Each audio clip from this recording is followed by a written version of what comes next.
Alright, we're on. Kind of a weird start. Okay. Forgot what I was gonna do. Oh, okay. Alright.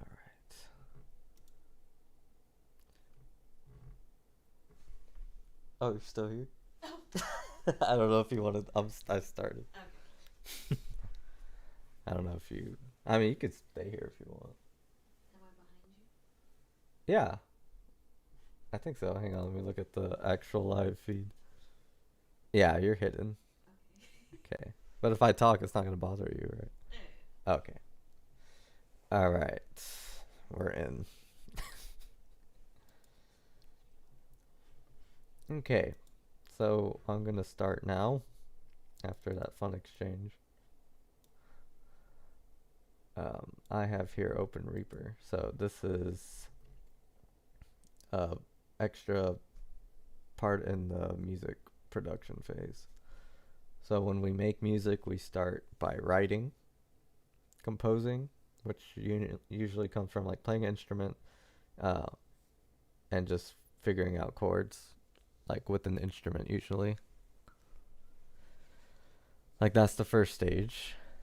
And then the second stage might be putting it on paper or just recording what you create. That's my process, and I believe it's Chris's process too. So we'll write music out sometimes, but not all the time. So in that first phase, you saw me use a guitar and write some chords down with some lyrics, and then that one's on the composition phase. Yeah, no, maybe I'll do some kind of web on how we create music. But sometimes you just go by feel, which is like this one here. It's gonna be cool. It's capturing the sound, hopefully.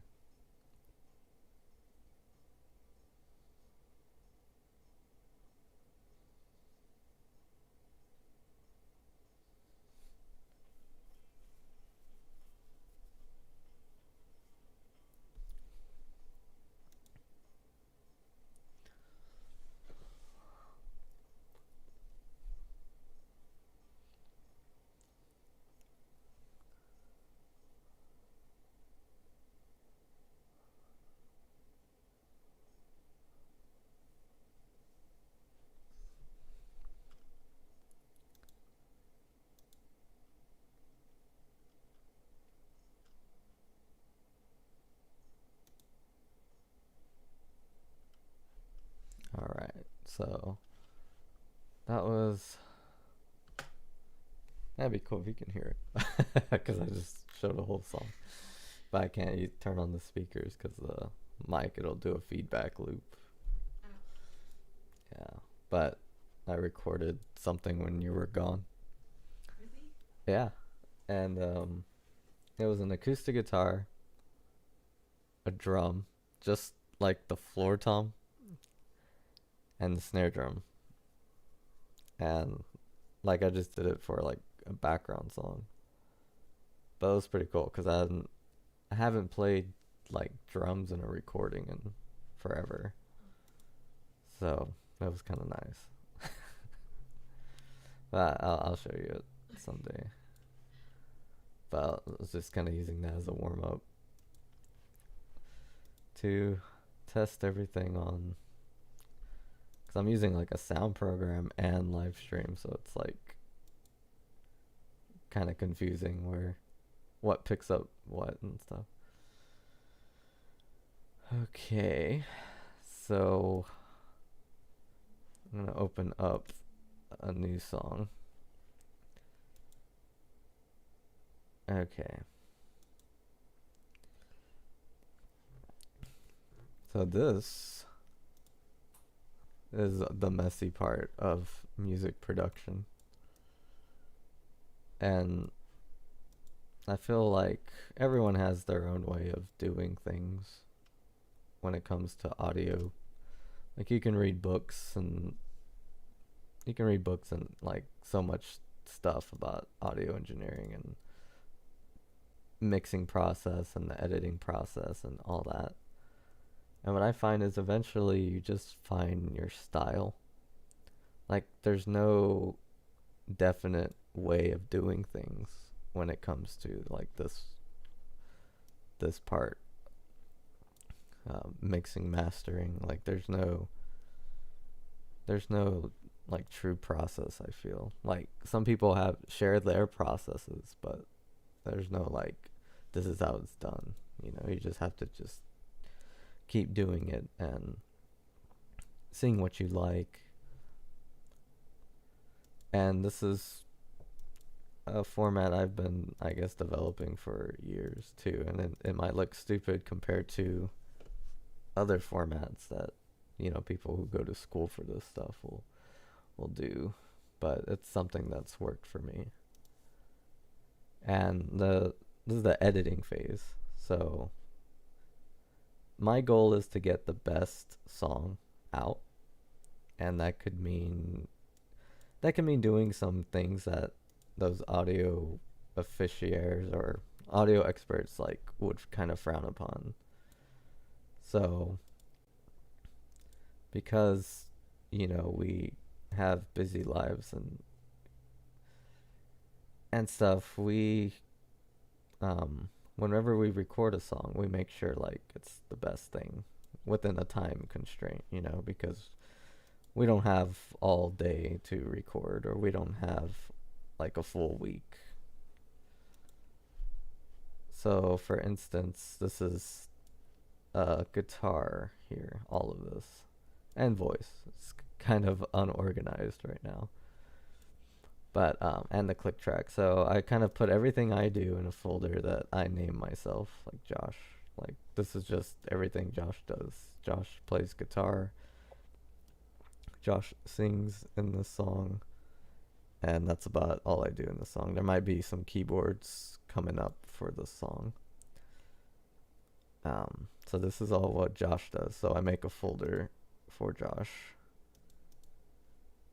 and that's that. So since I play more than one instrument, I just get a folder special to myself. Because sometimes it's guitar, sometimes it's piano, sometimes it's singing, sometimes it's guitar and singing, piano and singing, and it could just be anything. It's not like a set instrument.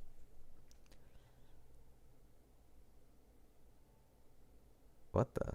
I got a weird comment. Yes, this is the right place for watching that kind of stuff. I am editing. Okay. Oh man, I think it's like really behind. But that's okay. Let's keep going. Okay. So editing here. This is the drummer. Okay. Drummer of the band is here. And I made him do 3 takes. So drums is a whole other thing when it comes to recording. Okay, let me like fix this window. There, that should be better. So the drum set, when you record drum set, it's not just one track, unless you're using like a drum machine. But drum set is what? How many instruments? Depending on how many mics you want to think about. Drum set is bass drum, snare drum, tom, tom 2, floor tom, an overhead mic to capture a little bit of everything on the left side, and an overhead mic to capture a little bit of everything on the right side.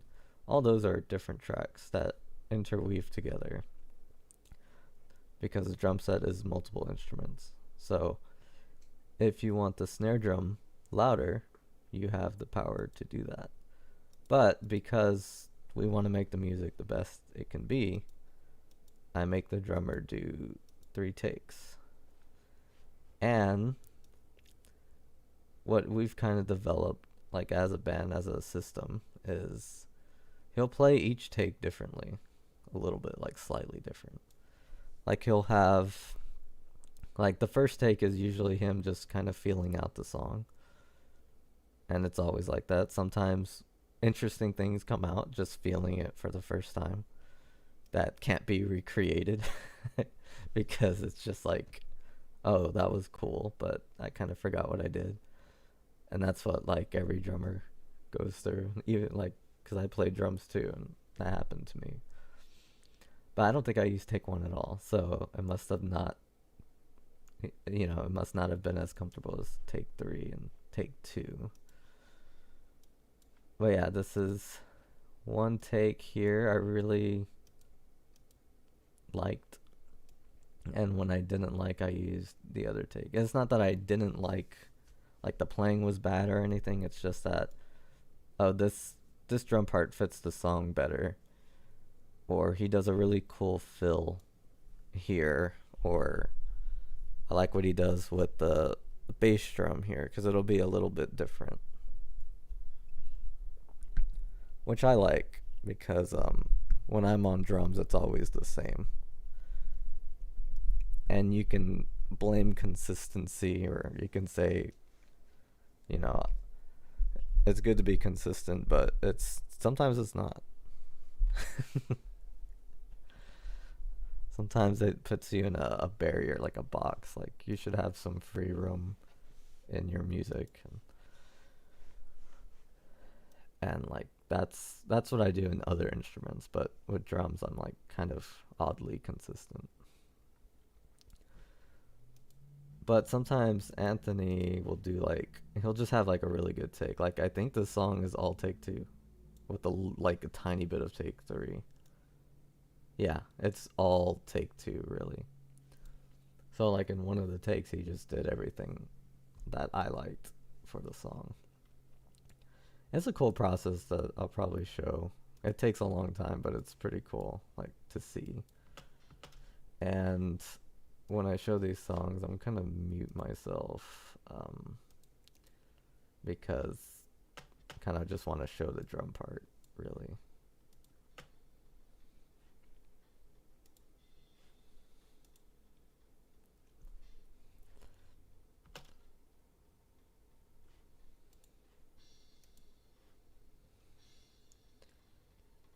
So if we look here, this is the kind of drawback of drum editing for audio people who do this, but are like, why can't the drummer just play the part, just one time how he wants it? And they don't want to be doing this, but this is where it comes in handy to make the best possible music we can make.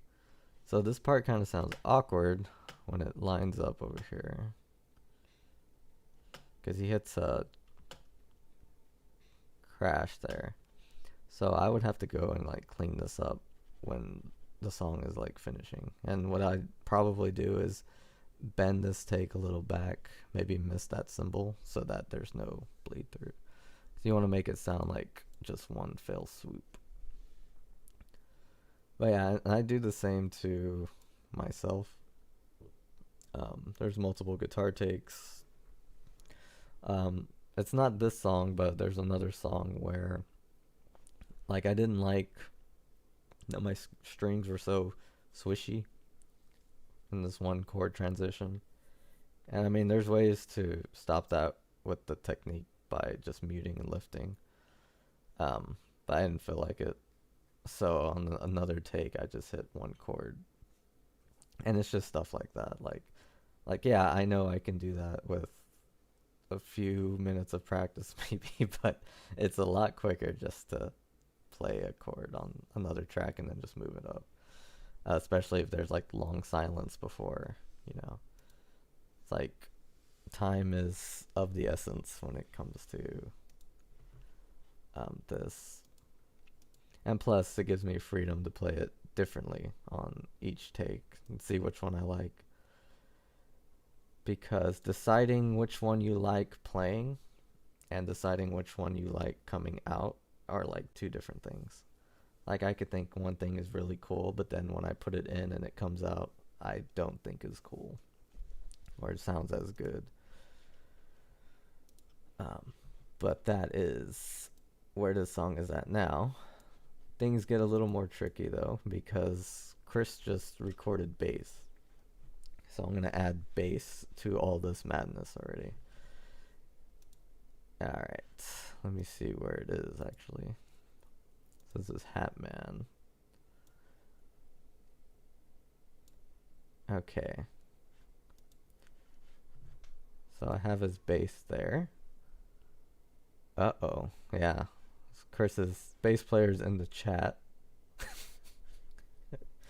He's landed. And we're gonna listen to Chris's bass.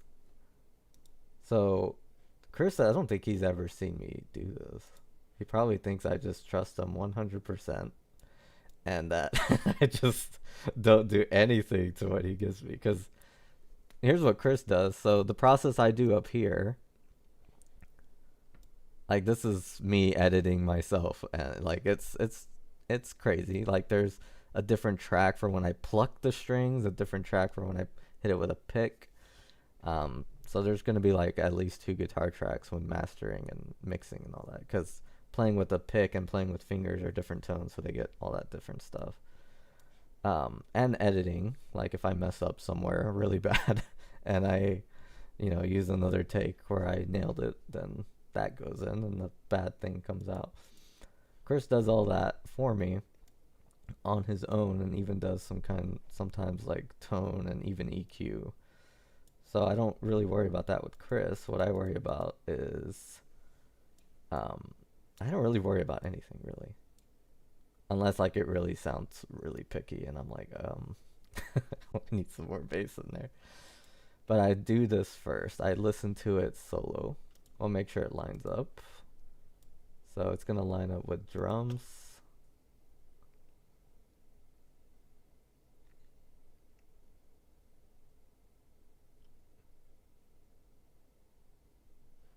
Okay, so that tells me it's lined up.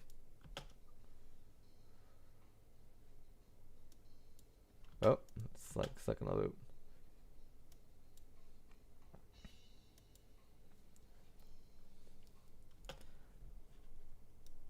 Oh.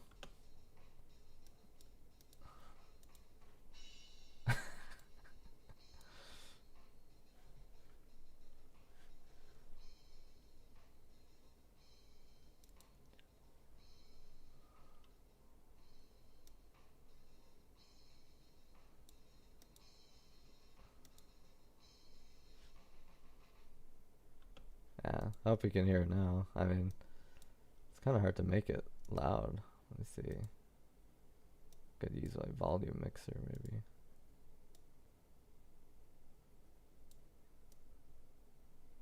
Oh, that's just making it louder for me. Okay.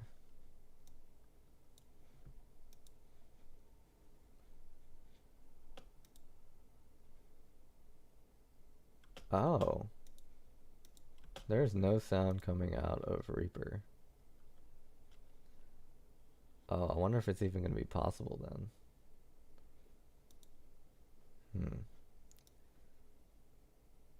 That's interesting. Let's see. Let me see. Capture monitor off. What is that? Okay. I'm gonna just do it on the fly, I guess. So we got video. It's this. That's properties. Device. Okay. Just using a big brain right now. It's still not coming out. It was coming out before.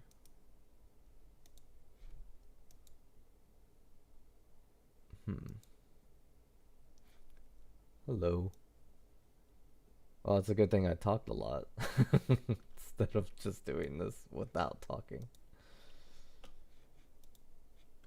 So I'm trying to get this sound to come out through this, if that's even possible. Okay. So I set it to that. And it's not coming out as that. That's weird. I wonder why.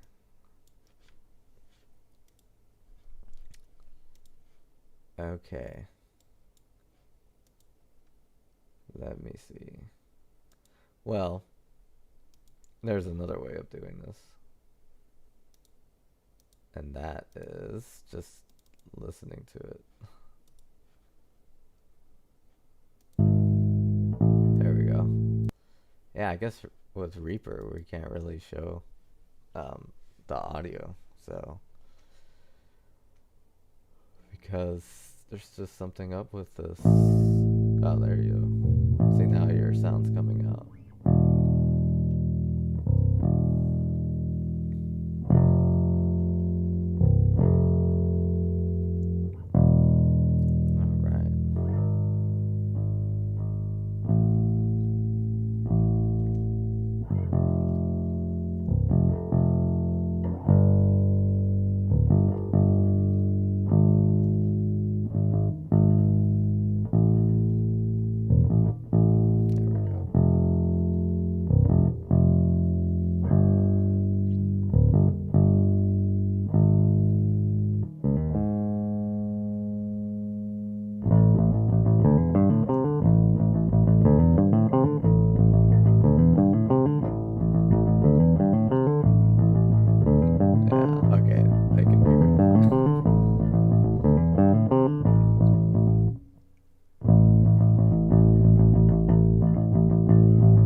like what I hear so far.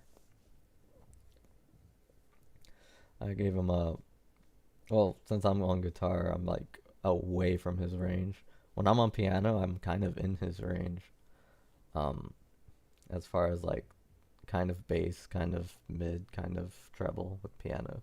But guitar just stays out of the bass player's way, like as an instrument. So he has a lot of free roam.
like that it's different than the other one, the other fill.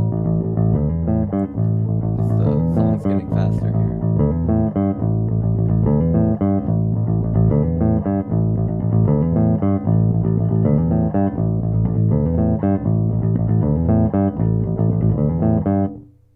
Good, then it ends like that. Yeah, you can tell the ending, now that I hear it, it's kind of like J-Rocky. I don't know if that's Chris's bass tone making it sound like that, but because I know he really likes Japanese rock and he studies like the tone and everything to find detail and the way it crescendos and stops. I don't know, one of them would do, one band. Overall, I think it's a really good bass part. So Chris wrote this bass part. I think with Hatman, sometimes I compose everything, and sometimes I send it off to them. Like with Hatman, I recorded first, then I sent my part to Anthony, or we record Anthony here. So I guess I don't send I send it so he can practice with it. And then we record his drum set. We record his drum part. And then from that, we hand it off to Chris. And he covers bass afterwards. And that's basically been... We were thinking about like experimenting with like different order. And I think in the beginning, Anthony went first. Like he would lay down his part and then we'd cover over him. Because that's the way me and Chris would do it in the past. Yeah. Everything was different. I couldn't keep it the same. Yeah, exactly. Anthony's very intricate. And the bass part really influences the drum part really influences the bass part. I think it could work vice versa too. But, we kind of have a natural flow going with this order. So I don't want to be like, okay, Chris, you gotta go first in this song. Here's the chords, and here's because it's hard for the bass to go first because the bass has to like kind of listen for the other instruments, and then right around that, usually like if it's a very harmonic song, a bass song, like if you write a song starting on bass, then it could work. But then it's a certain type of song, like you can't write a soft piano ballad just by like using a bass. You have to like use piano or something. But like writing a really fast bass song with a lot of bass fills and like almost like chords are not really a factor, then starting on bass is like you're gonna get a good bass part out of that. Sounds based. Aha. Making jokes. It's funny. Yeah. It's pretty cool. Maybe I could play a drum part. I don't know if I can actually. Oh, I could show off the new mics because I need to kind of hear that anyway. So there's new mics for the drum kit. And I didn't really hate the other mics or anything, but he wanted to get new mics, and they sound pretty good, so we're gonna listen to some of them, mainly like the bass drum and probably snare and some of the other ones, just like how they sound, because it might be a whole different way of approaching it. There's that bass drum.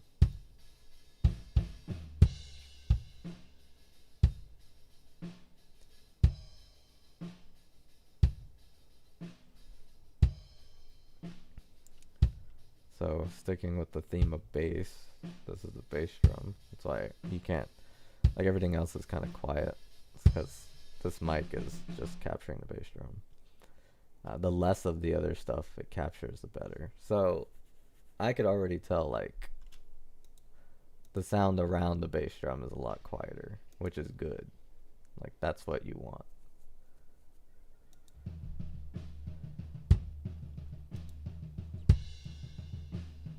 I mean, the crash symbol still comes out kind of loud, which is what always happens. And what that will do is it'll add to the volume of the actual mics capturing the crash.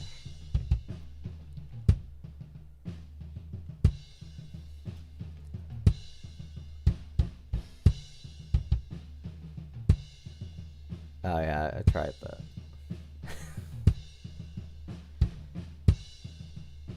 Yeah, I did try that.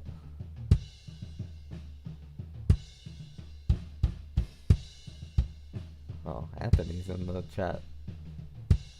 Crying.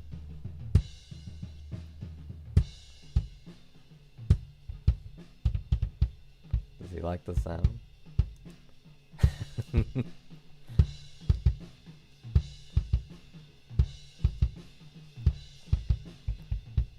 I think this is the good take, so I'm not showing take one.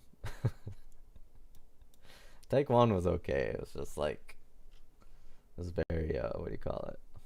Not free. It was kind of like, it's like there was a part written, he was playing it, and then take two, it's like, okay, I'm playing it, but I'm adding other stuff.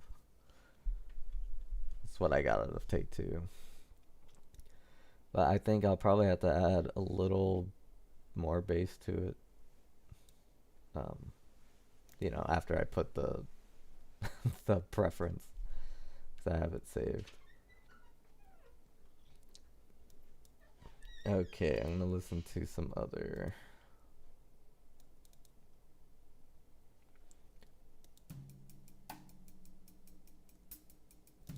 I don't know what this is.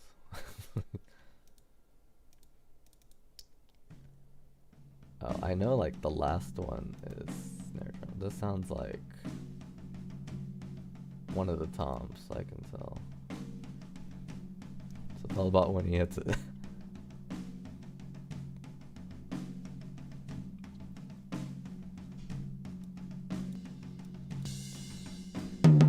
Okay, there it is.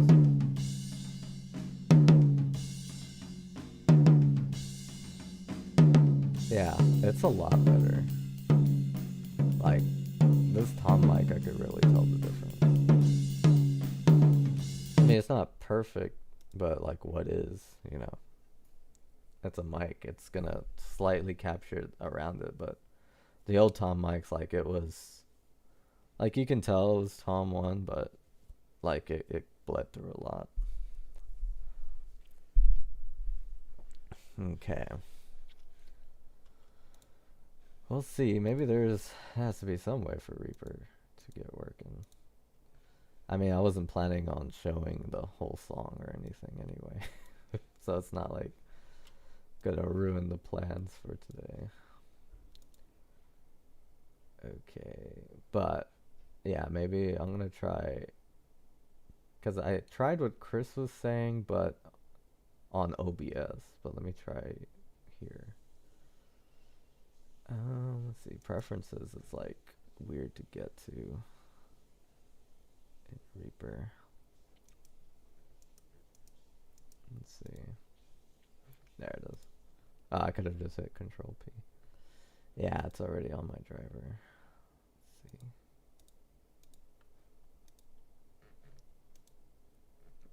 I mean, yeah, I wonder why it's not picking it up. Let me try it again.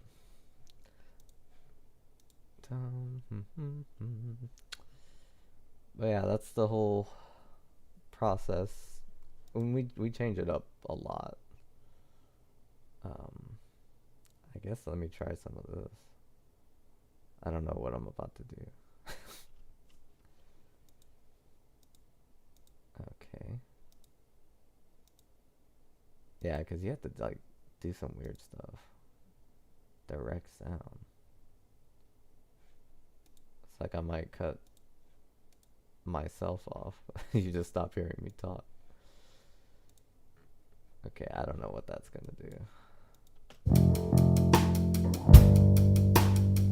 Hey, did it just work?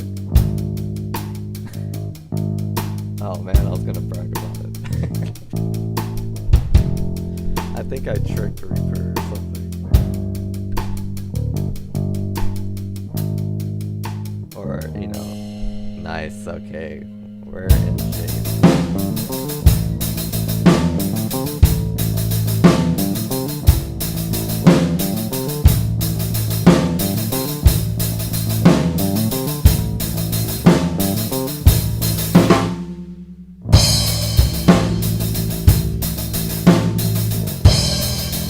Okay, now that you can hear it, thanks for letting me know. Now that you can hear it, I want to explain this part that I do, that I see, that sometimes I see other mixers or editors kind of make a mistake. So sometimes when people edit, they leave on their click track, and I don't understand. I guess because like in music school, well, we're always taught to be right on time. Like, that's what you hear in music school. Like, no matter what, be right on time. If everyone's on time, then it'll sound great. But nobody has a perfect internal tempo. And, like, everything is, like, slightly off. Thanks for the compliment.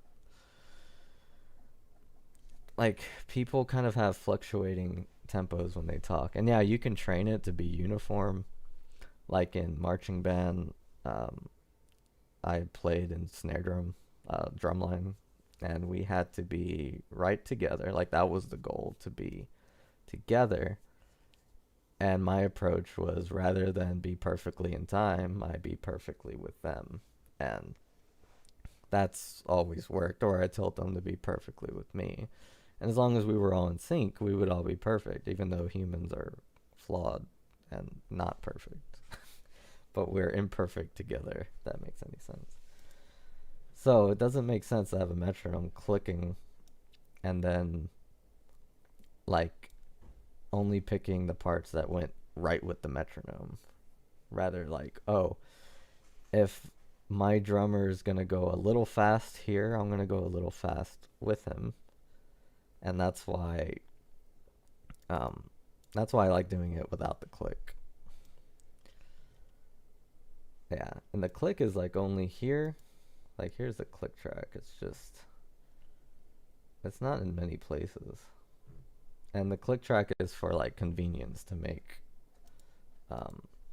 make sure that they can hear each other and start at the right time and all that.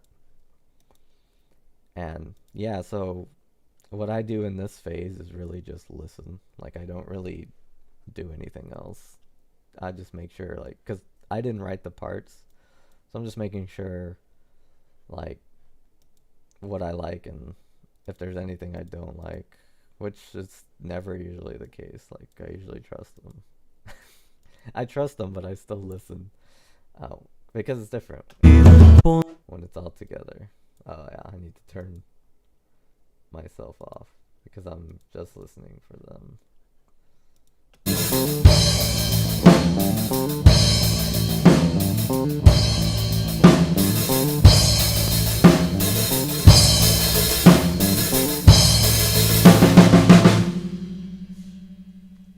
Okay.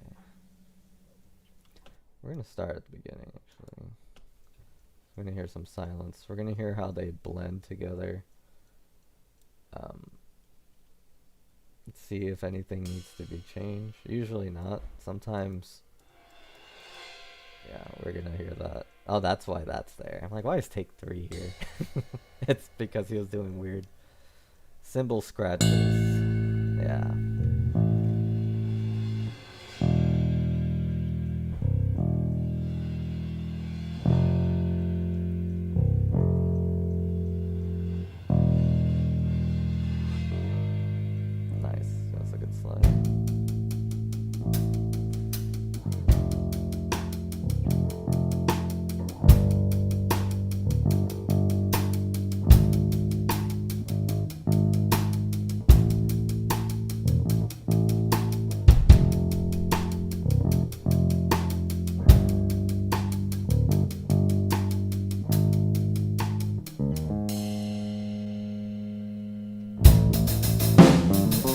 That's interesting. Let me listen to that.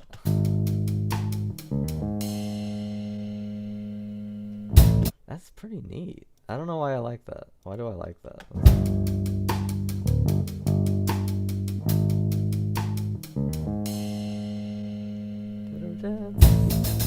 Like, I want to hear it again.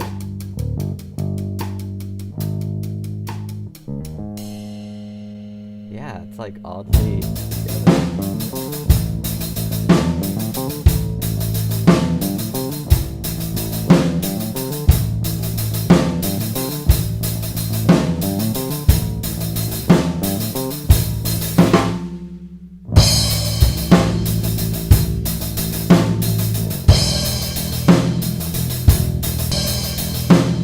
I don't know why Reaper does that sometimes.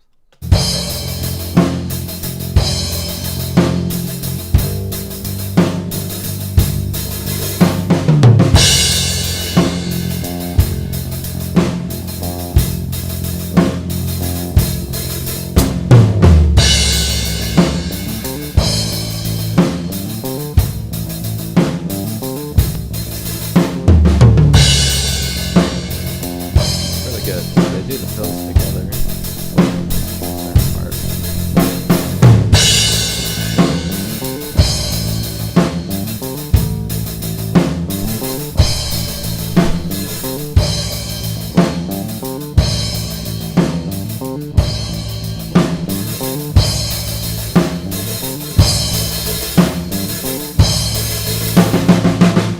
Good. They both get pretty loud there.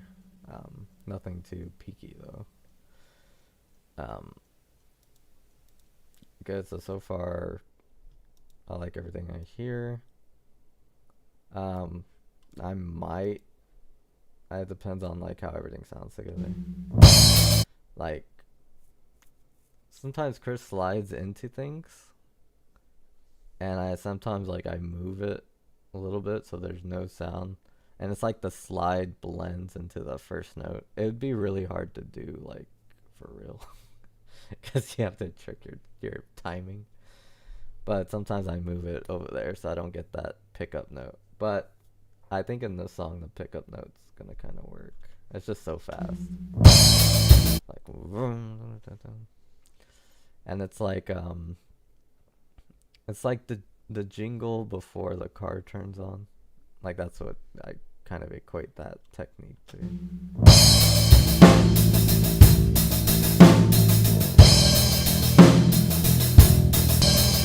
But yeah, it's pretty good.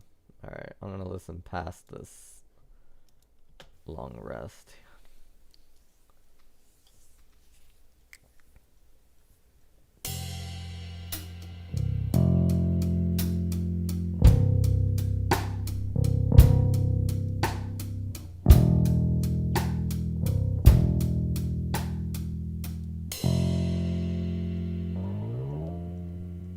Sorry not to do that car thing you said.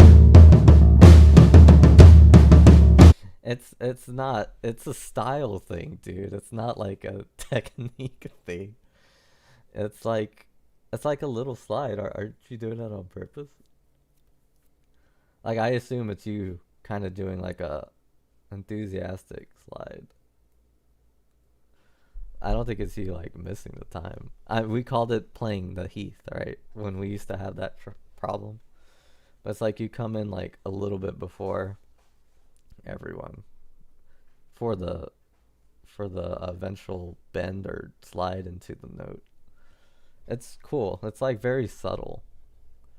I'm praising it.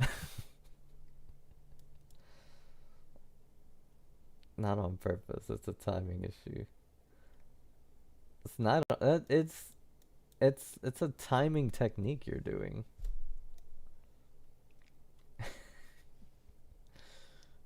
Is that exclamation mark? Does that make you mad? Nah, it's not. It's not that bad. Like it's not bad. It might not even be you coming in slightly early. It's not that you're coming in wrong. It's that it's not together, I guess. Like slightly off. But like I like it in this song. I think it works. Like I'm not even gonna edit that. But it's I guess it's a happy accident. Cause sometimes I leave them in, like when you're. That's kind of cool. I kind of like it.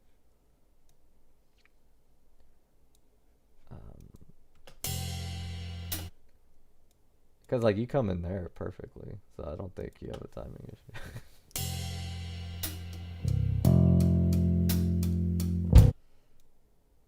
Yeah, I Heathed it. Heath came in a full beat before everyone.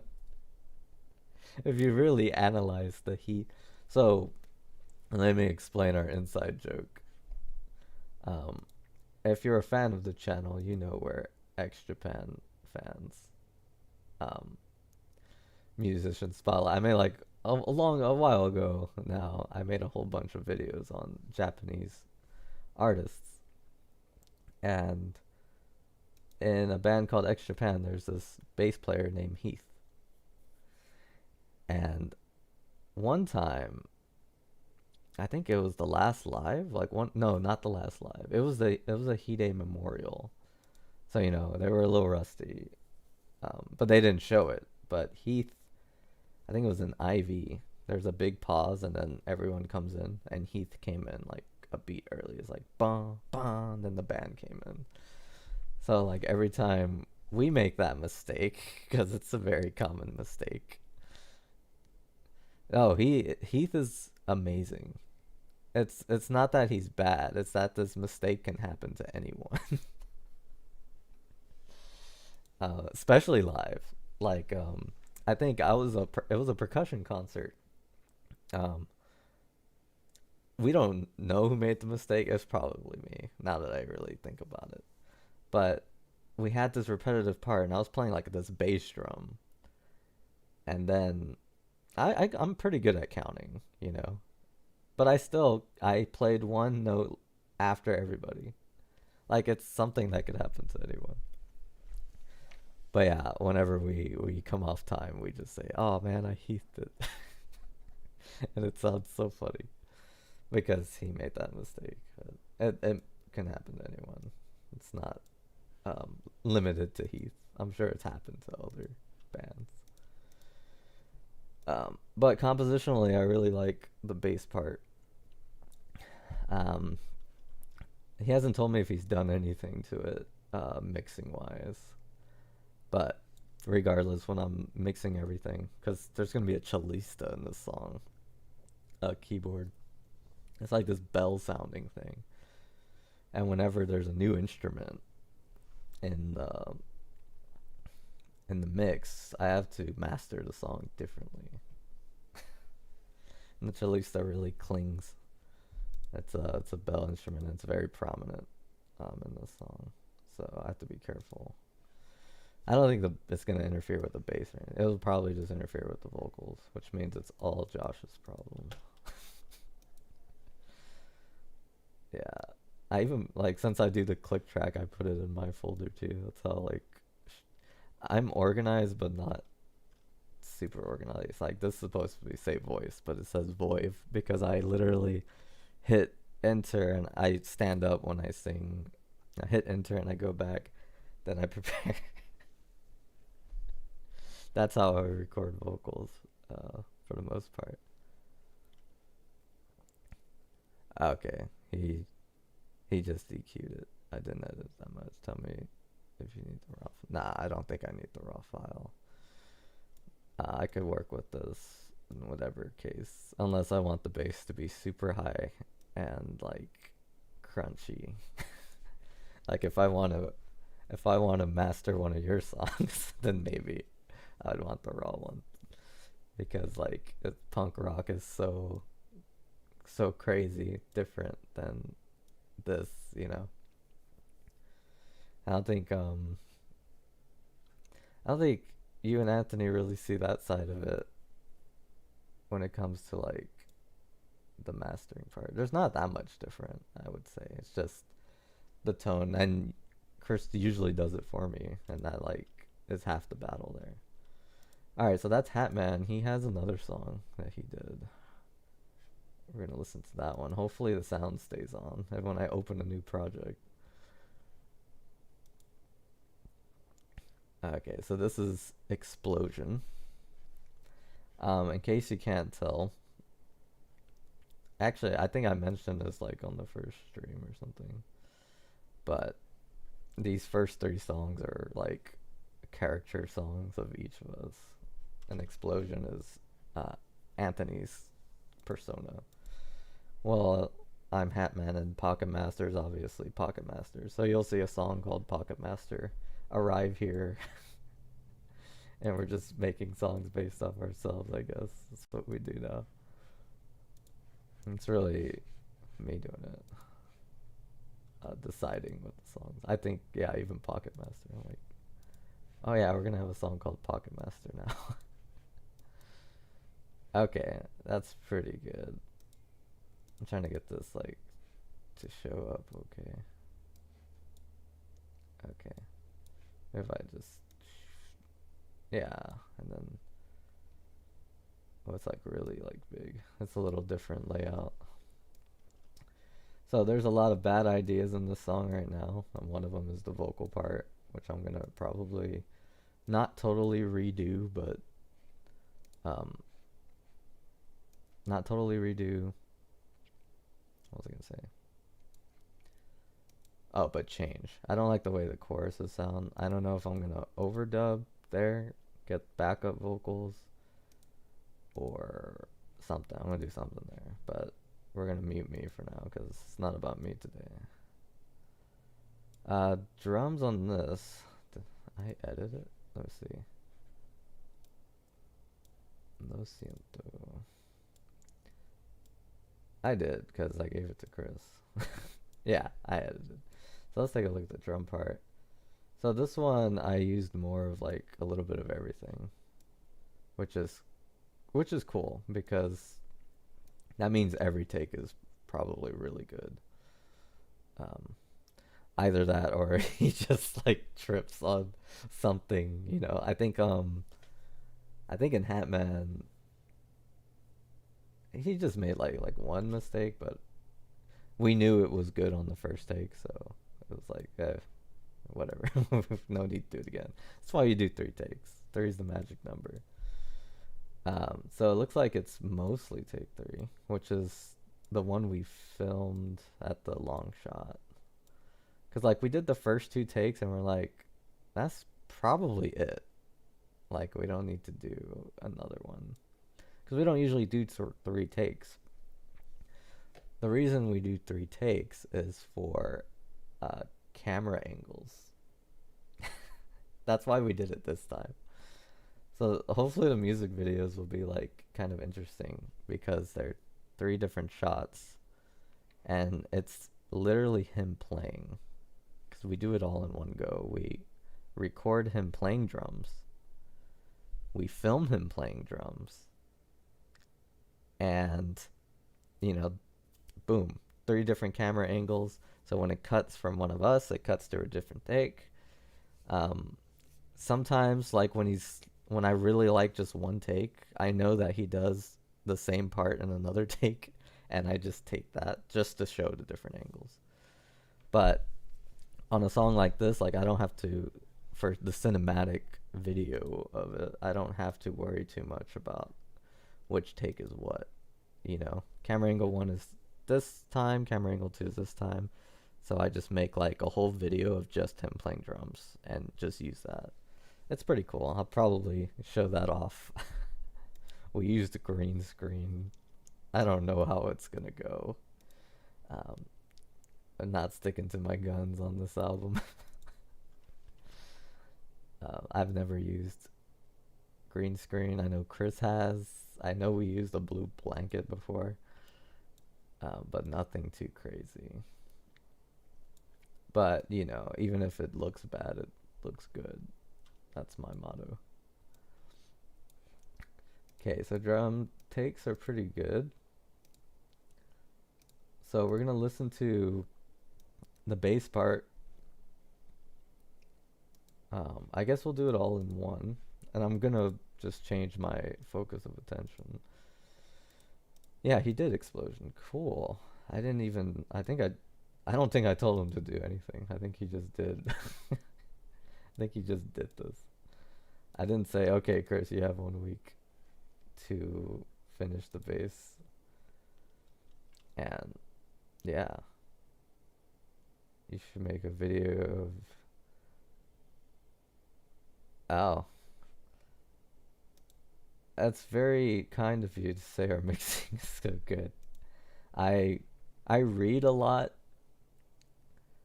Um, I just try different techniques that I read about a lot of times, and sometimes we up our game.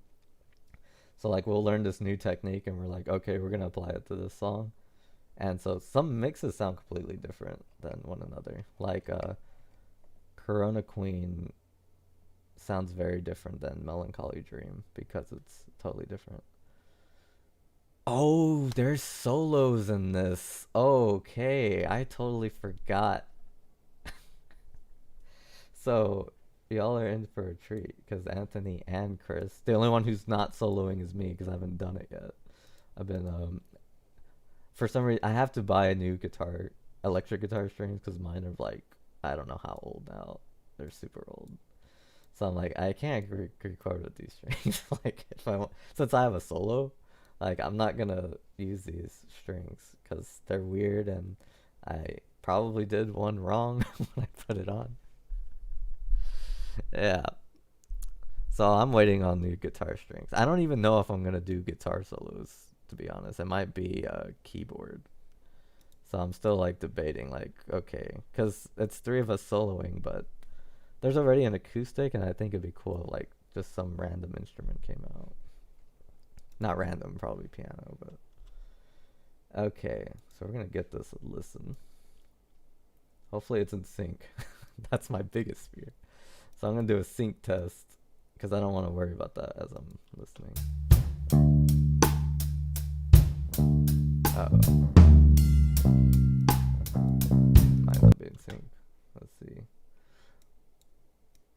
Sometimes Reaper does this. I wonder if it did it this time.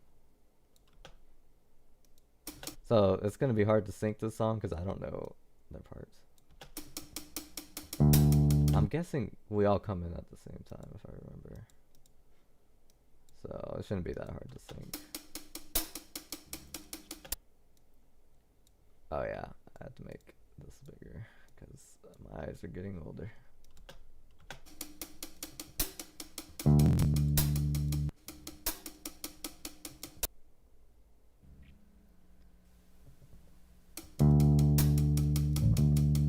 wonder why it's a little off. That's weird. Okay, the click track might actually help here. Let me pull it out. If it's still here, yeah. Hopefully I gave him a click. I think like if I were to not give him a click, he would still just, he wouldn't say like, oh, you forgot the click. He'd be like, no, we're in a time crunch. I got it.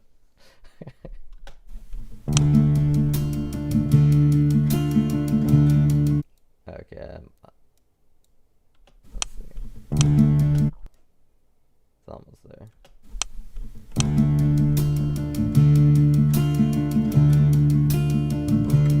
Oh yeah, I'm on. Okay, so I synced it. And if it's a little off, I could just change it later. I kind of get. Sometimes when I move them slightly off, they sound better. Once in a while. Hasn't happened in a long time though. Cause I'm like, what if I just move them off? And when that happens, I think something got out of sync with the recorder and the computer, whether it be on my end or his end, or sometimes it just like happens. I don't know how to explain that. Okay.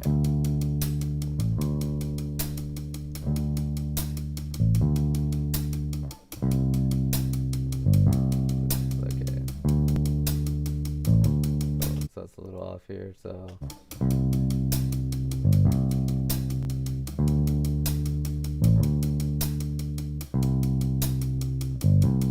Okay, so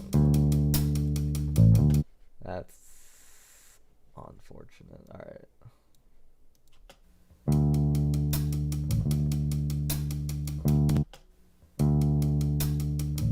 Oh, okay. I think that might be it.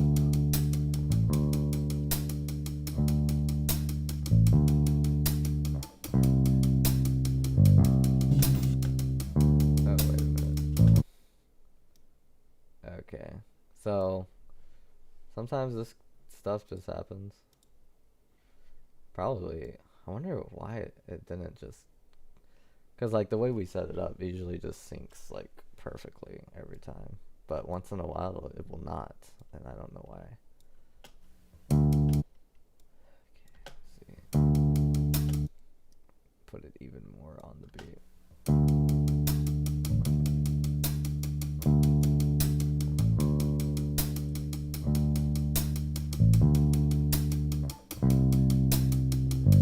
See, like that is slower. I wonder what's going on. That means it's 2 on the beat. Oh yeah, this is like a syncing test of fate.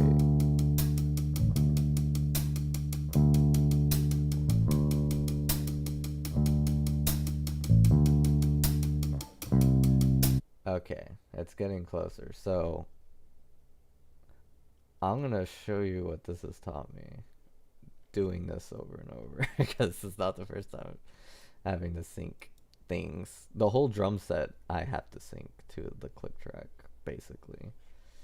And what you find is that everybody's pulse is a little different, no matter what person you're recording. I'm not going to say I've recorded tons of musicians, but I've recorded quite a few, including my own students. And I notice they all, like, even though you teach them pulse, even though they know what pulse is, it's still slightly different, no matter what, especially if the person is writing the part, because it's 100% theirs.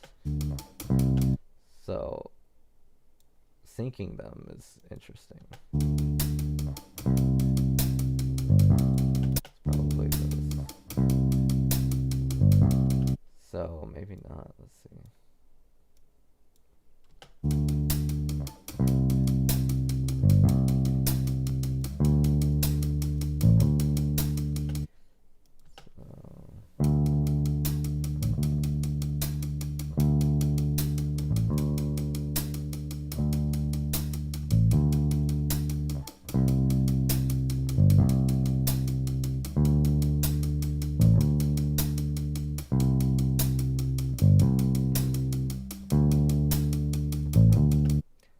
That part sounds so together, but this part doesn't.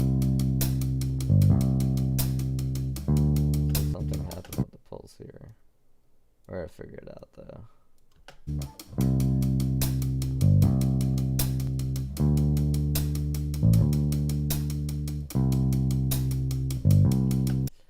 Okay, it's still like slightly.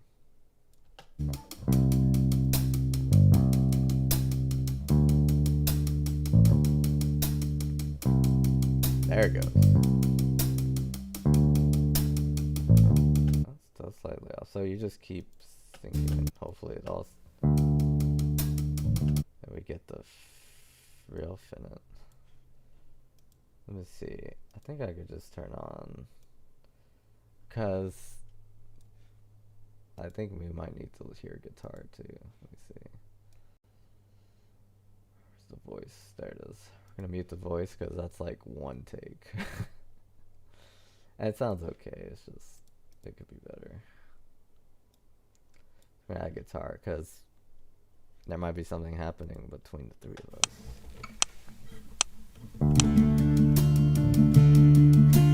So I know it's not that.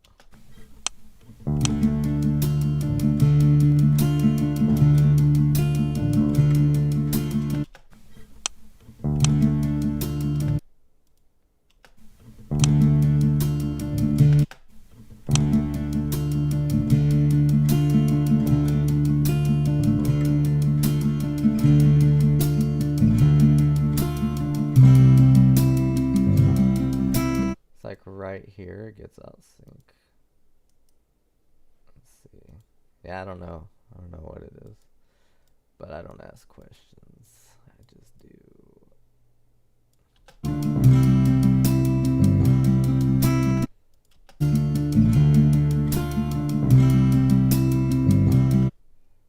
So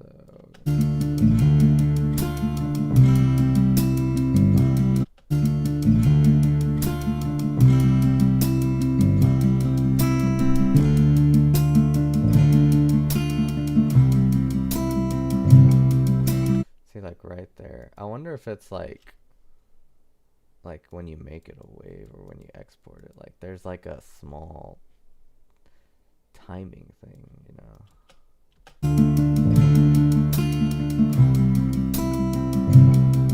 See, like right there, it's like slightly off. See.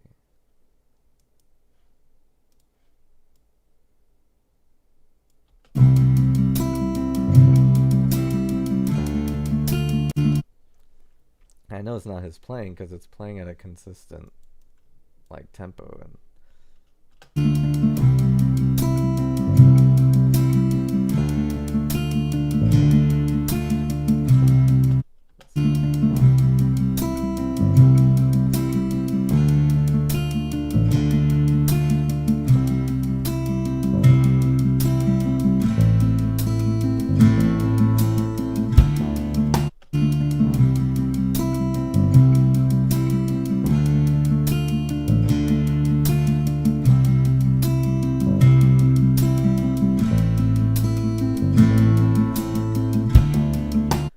what's causing that? That's weird.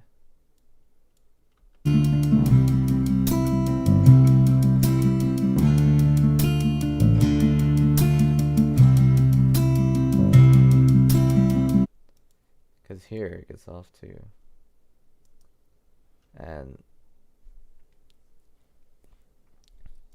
yeah, I mean, it's not his fault, really. It's just sometimes this happens. And like sometimes it'll happen to me. Like when I record something, it's like something goes off, and it's usually like something that's like exported. It's just like invisible something. I don't know. Maybe someone online has figured it out.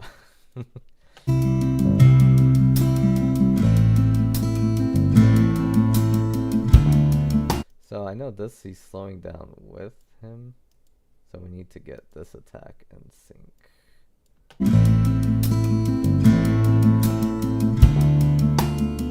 Okay.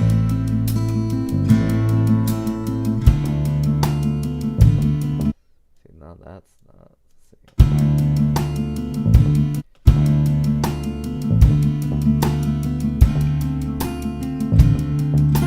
Yeah, I don't know why it's so out of sync. That is strange.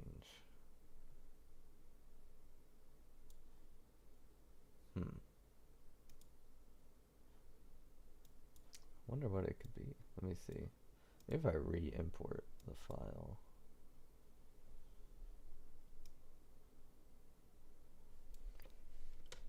That's why this phase is all about like just.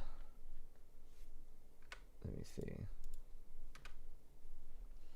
Maybe when I imported it, something went awry. Okay. Yeah, because Hatman was fine. Let's see. Yeah. Hatman was fine, so this should be fine too. Let's see if that did anything.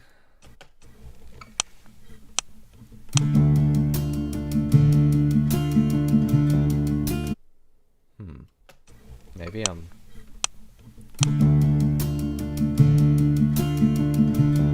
Okay, no, that's not his style. Like, is he writing some avant-garde part and I just don't get it? Let me see. Nah, it's a timing thing.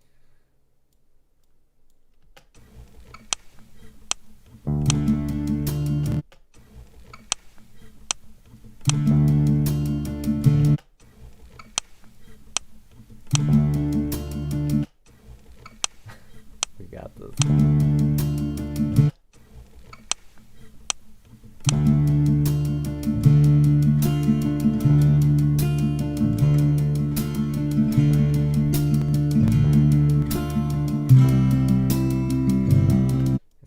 looks like there's another click track downloader that he played with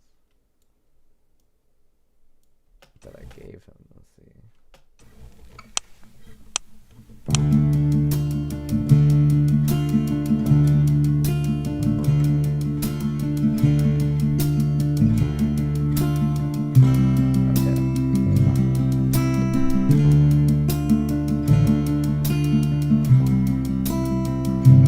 Oh, you know what? Maybe if I sync the booms. Yeah, there's no way it got so off.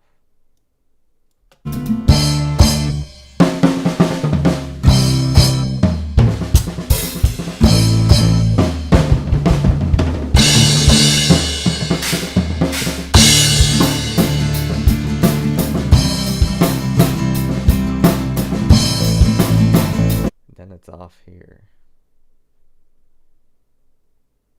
Something's up. Oh yeah. Let's see. We're gonna listen to it solo. What the? Yeah. Something happened, man. I wonder if I can hear like cuts or something. Let's identify the problem.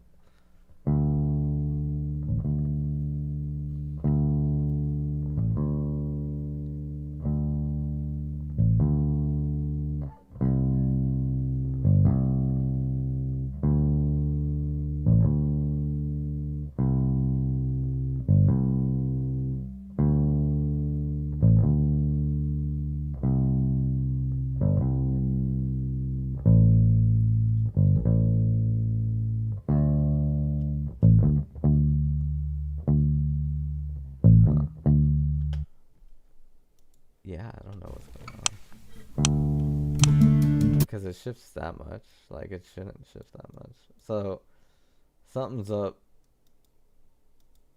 Do we happen to know, Chris? Something's going on here. Because it's like, it's bigger than the song. And there's no other version of this song. Like, it's not on Guitar Pro, so I don't even know how that could have happened. Okay, so now I could either go two ways. I can like make this all in sync, or I could just, oh, he's gonna send me another file. Okay, so while he does that, we're going to, what was I gonna do with this? Oh yeah, I wanted to like see what's happening with me. Sometimes I get scared opening this file, this folder, because I am more disorganized than they are. Okay, so I got the click track, I got some vocals going, there's 2 takes, and there's some talking that I took out. Okay. Guitar is finger picking and strum. I need to delete one of these. I don't know which one though. Depends on how they play it. One will go with them, one will go with them better. So I left them there. I don't know what this is. This looks like strum. Sometimes I have to, because I'm recording by myself, so I just make multiple tracks and just have like a button and then I'm ready to go. And because the finger picking is different too. Okay, we're gonna wait for the file. We're not gonna wait too long though. Drive. Okay, so, oh, I mean, I'm not gonna share my Google Drive with everyone, but we use Google Drive to send parts and stuff, and so far it's, I mean, Hatman, it was fine. This is like the first time we've had a problem. Like when you condense a song and put it online and then download it, like something could always happen in that process where it's stretched. But sometimes it's just us. We make like a small mistake. I think one time, I think it was like a cover of of a Hide song. It was Everfree. We recorded a cover, and I guess I was mastering the song. Um, yeah, I suppose I was, and Chris sends me a bass take, or like it was like a take that he didn't like, wasn't the final product, and he accidentally sent like just him like making ideas, and we were using that, and I actually like, so it makes me think, but there is no other version of this song, so it's confusing.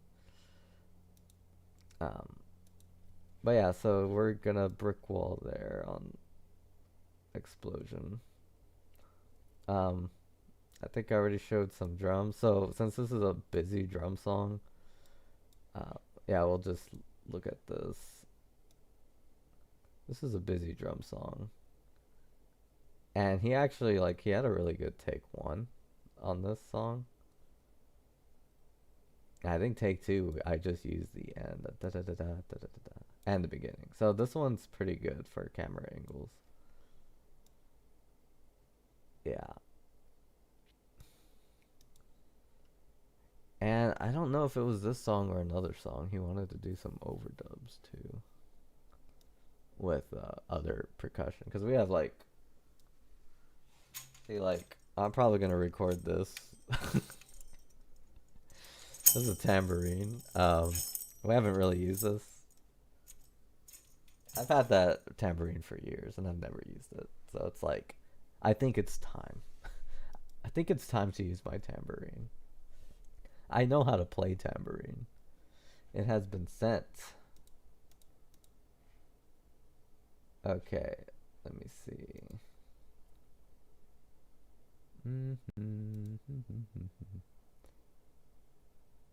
Oh, is it in my email? Let me see.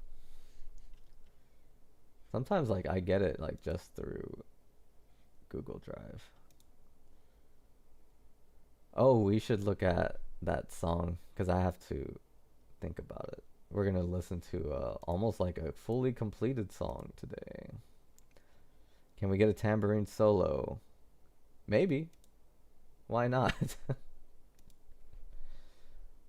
Chris, you gotta give me access.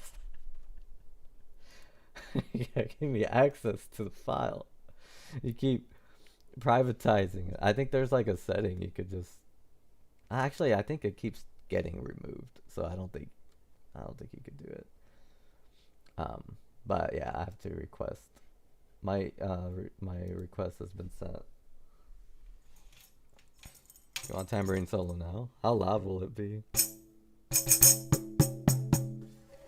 There's this thing called a thumb roll you can do. Ah, there you go.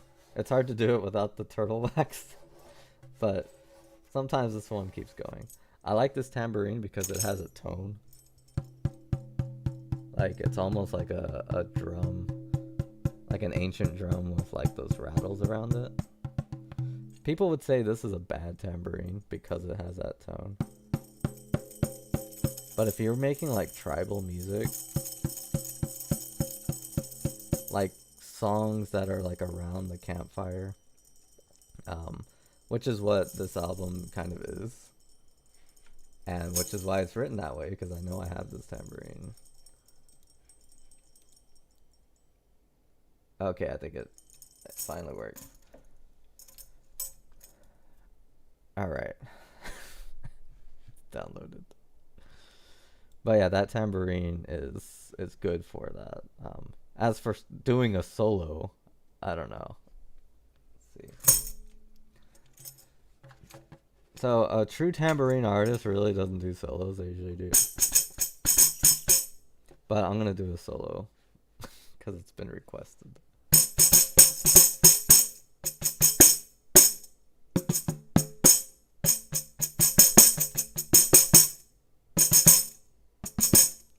If I take off that.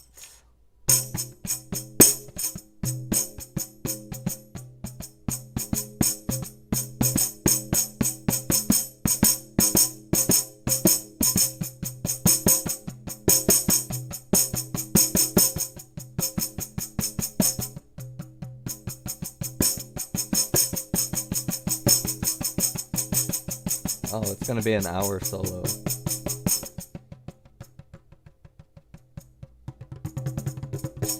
Tambourines don't usually do solo. The coolest thing they do is something called like a big roll. I'm gonna lower the mic sensitivity.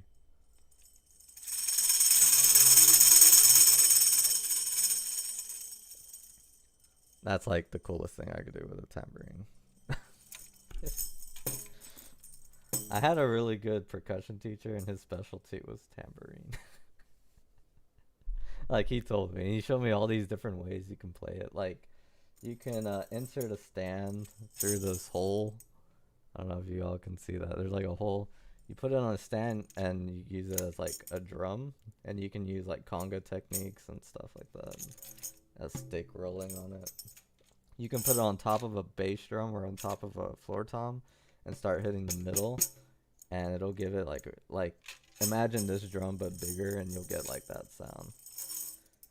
Could he do the entire Freebird guitar solo? Yeah, definitely can. With technology, you can do that. You can pitch shift the tambourine to the notes of Freebird.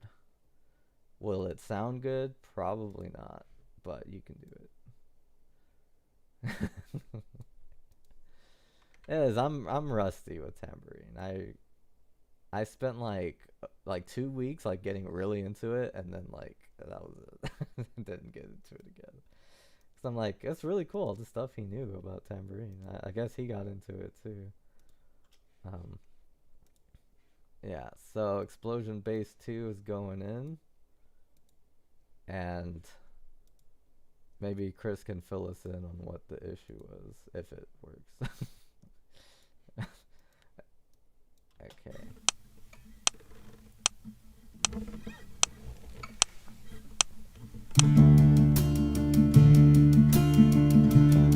That says bass 2, so this is a new thing he just sent me. Let me look at the click I sent them. Maybe we can identify the problem. Let's see, Explosion. Because if the click has a problem, yeah, if the click has a problem, then we have a problem. And I have to do that editing thing, and there's no way around it. Unless I make another click and hope it doesn't do it again. So I'm going to put this file in here too. So there's Explosion click with guitar and voice, and Explosion click with edited drums. So I'm guessing that edited drums. Let's see if it goes with the bass, because if it goes with the bass, then it's the click track, and then we have a problem. It doesn't look like it does, though.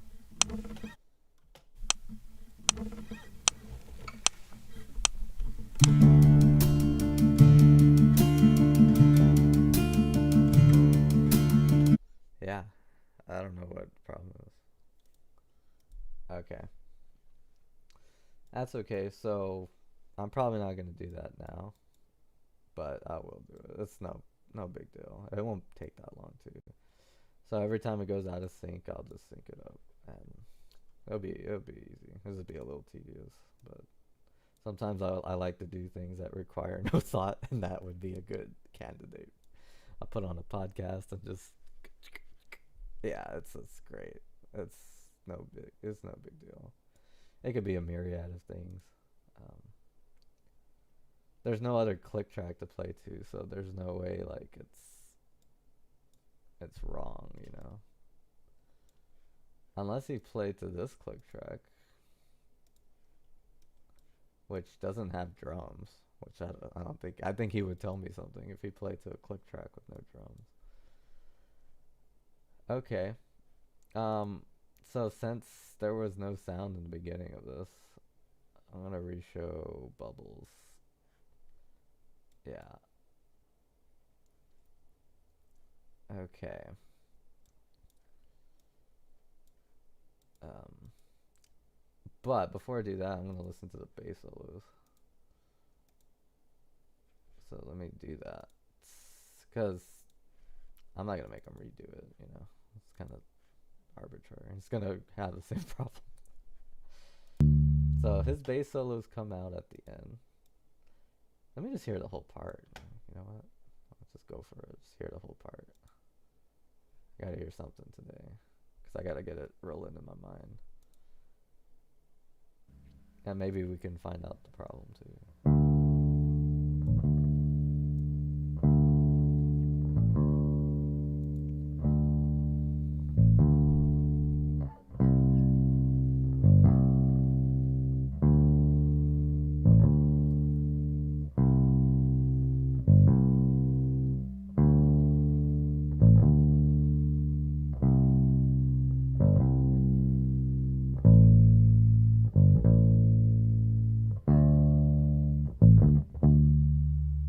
That sounds cool. Sounds like mysterious, which is perfect.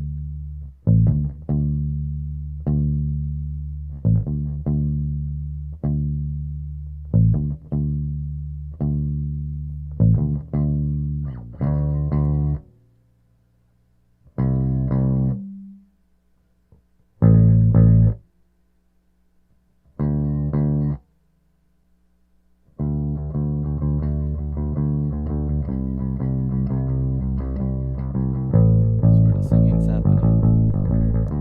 Might have to back up singer.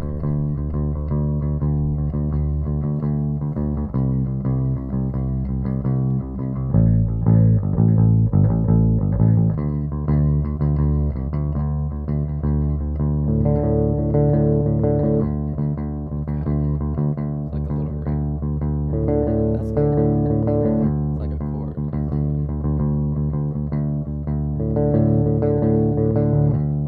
And I didn't write that. Ooh.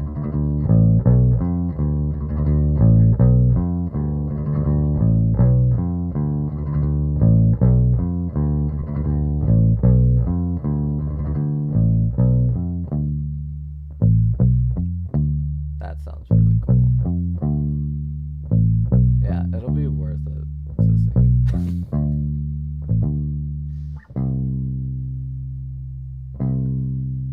That's how do you do that? Does he use a pedal? The tone like completely changed, or is it just technique?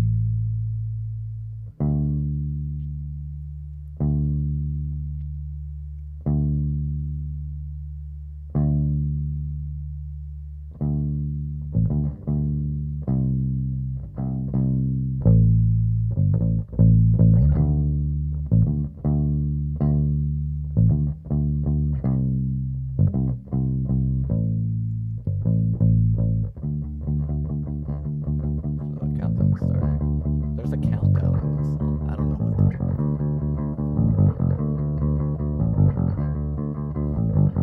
That's cool. That's a cool note.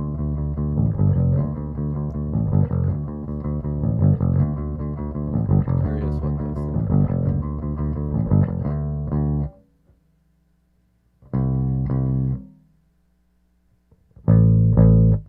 Oh.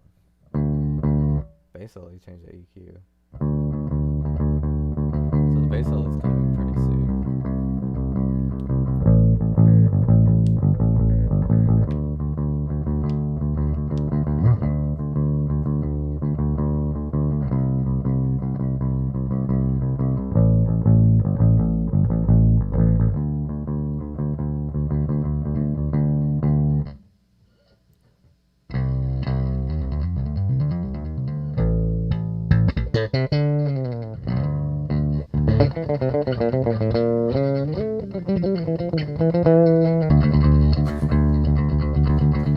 He got Spanish on us. That was cool. He also did a solo during one of my solos. Oh, that's so funny. I actually like it. So we have Spanish funk. Yeah, that kind of sounds good. That was a fast pull. How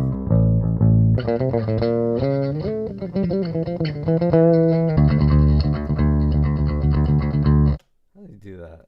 That hurts. That hurts on a bass. That hurts. That hurts on guitar. It probably hurts even more on bass. I want to listen to where he took my solo, and I want to see if we can like play off each other. I think that would be cool. So that's Anthony's solo. It's supposed to be mine. I think yeah, we can play off of that. I could do the same thing, or if I decide to do keys, I have a similar. I know I have to somewhere. Get rid of the tapping part then. Oh no, I'm not gonna get rid of it. What's done is done, man. I'm gonna play with it because it makes. See, okay, let me explain. Explain why it makes sense. Because it's like, no, he messed up. Just edit him out and put your solo. No, because it makes it better. So when we have the bass part, I'm gonna open up Explosion again. We're not done with this song. So when you have like two, what do you call it? Yeah, when you have like two things going on at once, it's pretty cool. But the whole story is that Hatman and Explosion are meeting. So these are two different characters. This is a big story, this new album. These are two characters, they're meeting here. One is Hatman, he can control dreams. The other one is Explosion, he can explode dreams, and we'll go over it'll explain what that is through song. But he explodes dreams. And then they meet Pocket Master, who takes things from dreams. So at the end here, Pocket Master's creeping in, and he's represented by a bass guitar, which is why everyone has solos here. Like in the early trade-off, I'll just mute those. We'll fix it. But on the early trade-off,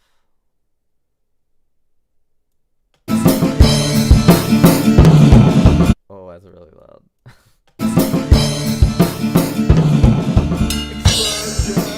It sounds so weird. I wonder why. Something's going on. Something's going on with Explosion. It might be like OBS or something. What if OBS is messing up the bass part? Wouldn't that be a crazy, strange turn of events? But that's where the song is now. Bass part's good. I like the Spanish style at the end, which I think is gonna come back later in a different instrument, because you know what I do. Oh man, it's kind of cool how many like inside secrets that we have with just us as musicians, because we've been playing with each other for so long. Um, so in like me and Anthony met in community band, like at a community college, and we would do solos, we'd do jazz band. So I was on keys, he was on drums, and the sax guy, he had a solo. Yeah, we call it the doc. So he had this really cool solo that he paid someone to write for him. So he paid someone to write the solo for him, and he performs it. But usually when we solo, it's just improvising. We can do whatever we want. But this saxophone player, he's an older dude. He's like, I'm going to make this solo really good. I'm going to hire someone to write it for me. I'm going to play what he writes. So he plays it, and it's the same every time. And then it's my turn to solo after him. So I'm like, I'm going to play off of what he wrote. And so I'm playing my solo, and then I repeat the same melody motif, one of his many. I repeat it. It was like the main one. And it's like, yeah, we're connected. Like our solos are connected. It's like you're passing on something to me and I'm spreading it over here. But he did not take it that way. He looked at me and he was so mad. And I was like, "Oh no, he didn't like that I did that." But yeah, so even when I play with other people, I'll play off of them. Like if they play a solo, I'll put a little bit of their solo into mine. And it's like my idea is it's spreading around the circle. And it would be really cool if the person after me played that melody too, but sometimes that doesn't happen. Actually, all the time that doesn't happen.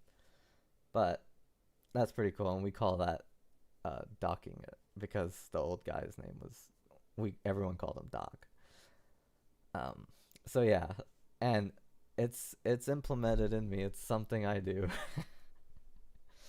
But like his little thing at the end, which is in the bass, not there.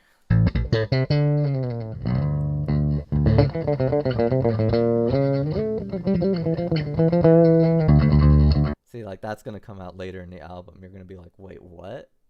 Like that was 5 songs ago. I thought I like that's how I do it, cause it's like, oh now it's over here. But it's just that little string I'm gonna do. I'm not gonna do the funk because I can't play funk. I could do the Spanish stuff, but not the funk stuff. And I might not even do that on guitar. I might do it on like a Spanish piano sound. I think that'd be pretty cool. Okay. Oh man, that's super funky. It is. Okay. Oh yeah. I need to actually listen to this other song. So, aside from the band stuff that's going on, nah. He played I think he played tenor. I don't know, Careless Whisper, what kind of sax is that? I should know. I mean, I'm sure he can. Oh, I think he did. I think he would warm up with Careless Whisper. I think so. I might have to be corrected. He was nice. He was cool. I didn't talk to him that much. I just kind of took a I just like not took his solo, but I played off of his solo. Oh, if I played with him, I should have. That would have been a cool opportunity. Oh, so that's not what I want. That's like a I'm experimenting with all kinds of different videos that nobody is like seeing because I'm not uploading them. But it's just like these ideas I have, and if I think one is like worth it, I'll probably upload it. But it's Bubbles OSTs, and this is too one of those experimental videos because like it takes a long time to make music as a band. Like making we're not just programming music and then releasing it. Our style takes like time. I don't have anything against people who do that because I would understand, like, if I didn't have a band, I'd probably get into doing that too. It's like a whole other art, really. And this way, the downside of it is it takes time. Um, like artists like um, R&B artists, like they program all their music and it goes by really fast. Did Chris send me another explosion file? Oh no, that was a while back. My phone just like notified me. Wait, it is. What? Did he find out what was wrong with it? It's like the ultimate drama. There's something wrong with the bass part, and no one knows what it is. Alright. Oh no, it's the one I got. Oh, we're gonna listen to this too. Okay. No, I didn't. Oh, okay. See, my phone just lied to me. It's like someone just sent you something. Like, that was a long time ago. We're gonna listen to the Song of Chaos. So it's called so far. Um, it should be somewhere here.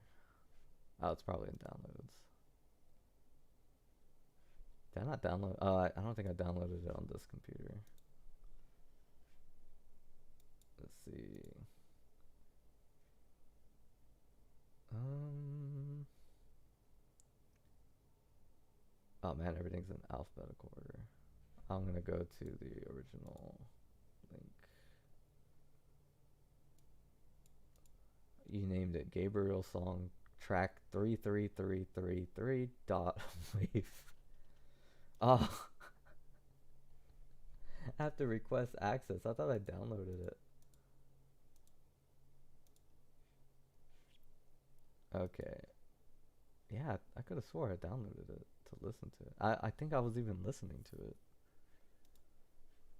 Wonder why. Huh. Google Drive is being very interesting today. Mm-hmm. Pocket Master click. Oh, there it goes. Okay. Can't scan for viruses. Okay. I think it. As long as I don't get a virus, I'm good. There. Thanks, Chris. Oh, yeah. Okay. We got it. It's gonna play. I need a. I mean, I can make a notepad. That's probably the best. This is what I'm gonna do. I'm gonna open up like a WordPad. I'm gonna take some notes on it. The idea is I'm supposed to add voice to this monster, and this thing is a monster. So let me share my WordPad, because that would be kind of cool to share. WordPad. Oh, and I think I could like actually look at it as I. Yeah. All right. So I'm gonna write the chaos of the abyss, which is the working title for this one. So there's three. After the campfire style songs, there's three new other songs that totally differentiate their style completely. One is kind of post rock, and I was writing that one on the stream too. I think like 3 streams ago. I think I looked at it again. I recorded that recently to give to them. So like while they were working on these songs, I was already working on the next 2. Chris had made this one a long time ago, maybe a while back, and I'm like, we're gonna use that for something, and this is that something. All right, we're gonna listen to it now.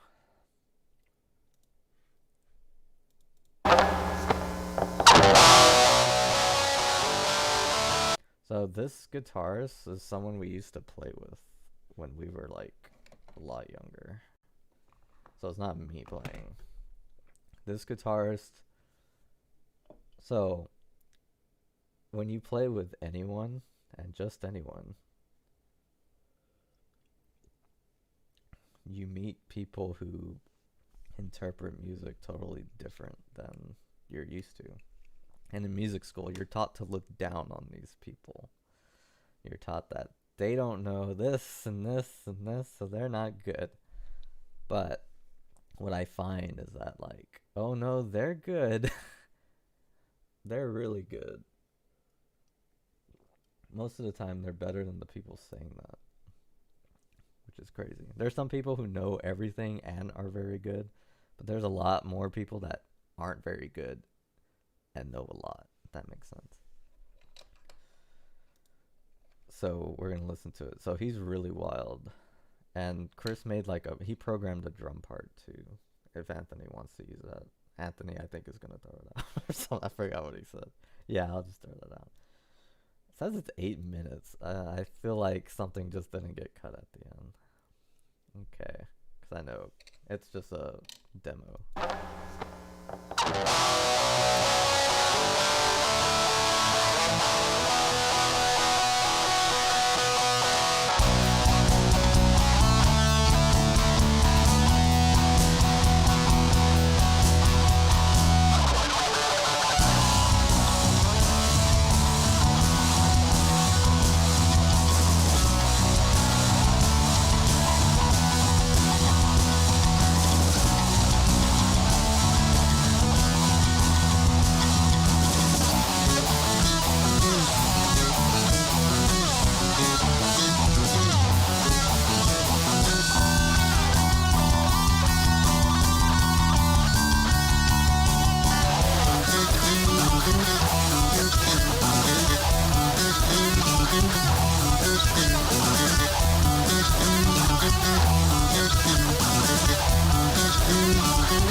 See that?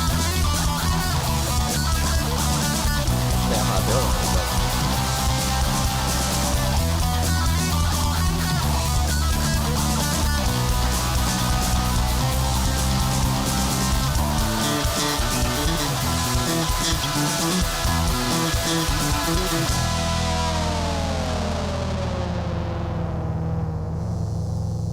pretty good. He hasn't missed a beat. Ooh, I like that energy. So it's really cool. Adding voice is gonna be like kind of hard, but if I can't, it'll just I'll add something, but it won't be like it might be insane. It might not even have any lyrics. It's weird. So it's really good, and in this album we have a song that represents the three paths: truth, chaos, and promise. And one of the reasons I thought about doing that was because of this song. I'm like, that sounds like chaos. It's organized. Well, because like that guitar player, he's kind of chaotic, you know. When we would jam, he didn't know any notes. It was all by ear. And Chris kind of plays the same way too. And I was over here learning the theory and everything. It was kind of different. You can play music like that. That's the thing. Like a lot of people are like, "Oh, I just can't. I'm just not that good." No, that's a music teacher lying to you because they don't have the patience to figure you out. Like honestly. Like in what maybe like the 80s, early guitar teachers. You hear this like with older women. They're like, "Oh yeah, it's cuz I've been teaching music for a long time." Older women will say, "A guitar teacher told me I couldn't play guitar because I was a woman and that the strings are too hard to hold down for girls."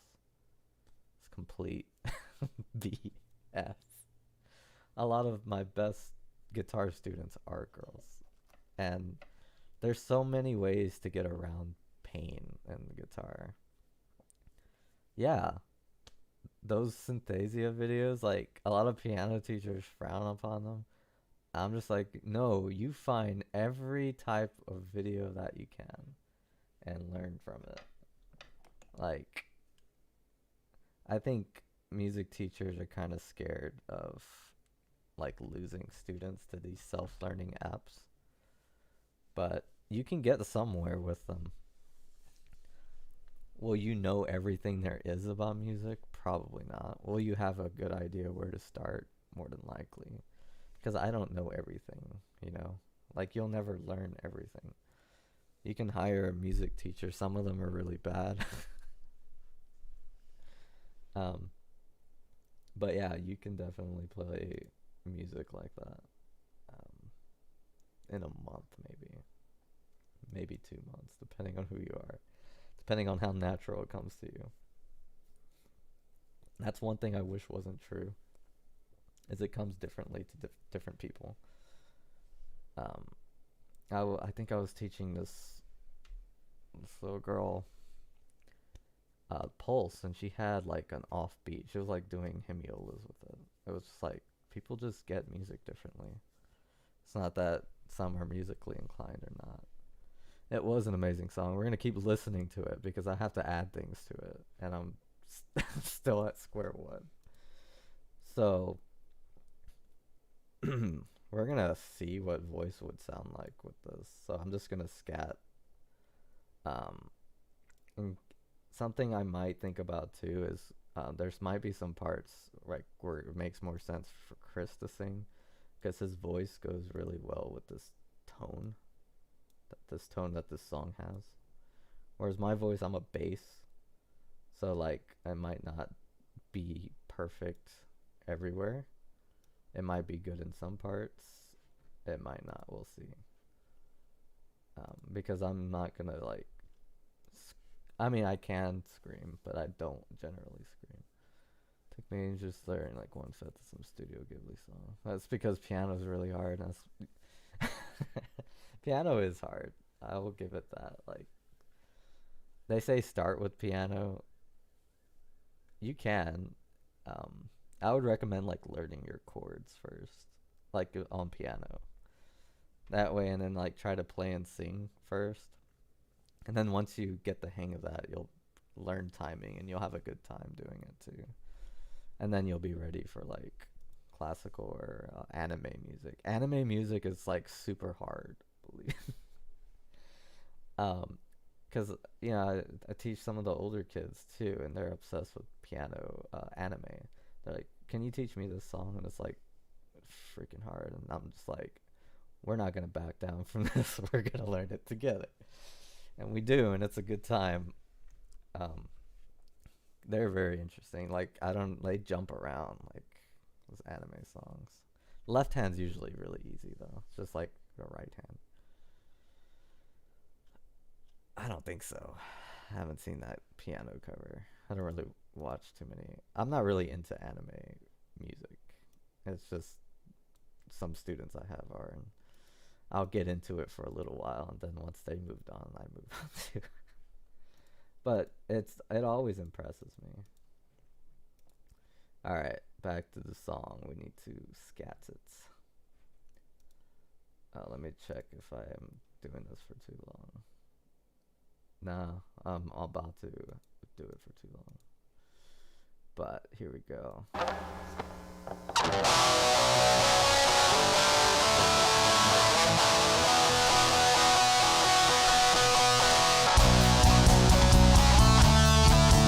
So first question, does the beginning need vocals?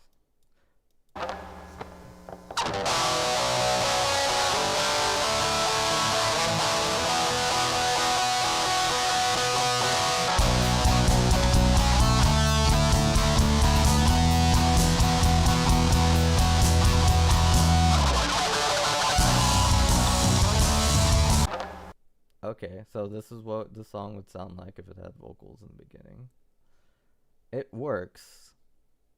What I would do, since I'm me, when the drums and bass come in, yes. Yes. When the drums and bass come in, yes. No, dude, you're handing it off to me. This is what I do, Chris. I run through every hypothetical. If the song had voice in the beginning, how would it sound like? And then I run through, okay, if it didn't, what would it sound like? So that's my process. I don't think you've seen my process. It's probably a little different. I used to think that way too, though. I used to think, okay, vocals come in here, no matter what. But all possibilities, man. From the left, from the right, from down, up. Because if it did start with vocals, like the very first thing you hear is vocals, it's gonna freak people out more. It is. Because especially with a simple melody, watch. I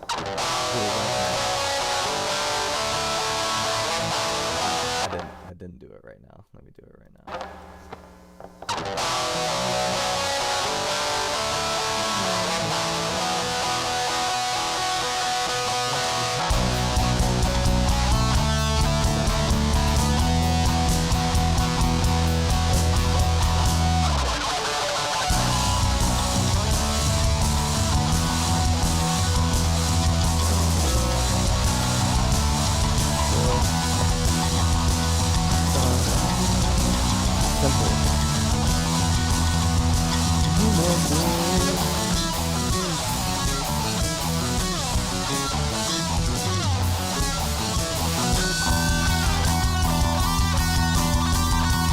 All right. So, what I got so far, I'm turning it up all the way. It's your loud mastering. You're trying to win the loudness wars, Chris. How's my mic supposed to compete with that? I have to turn the volume down. It's like already like more than halfway down on this. Which is good because it'd be easier to master.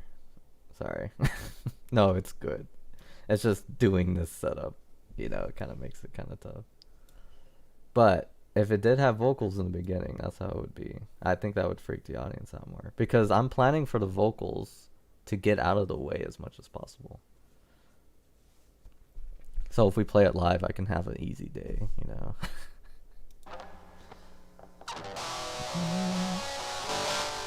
Never mind. It's got to run. You can't hide. But you got to run. This is a headbang.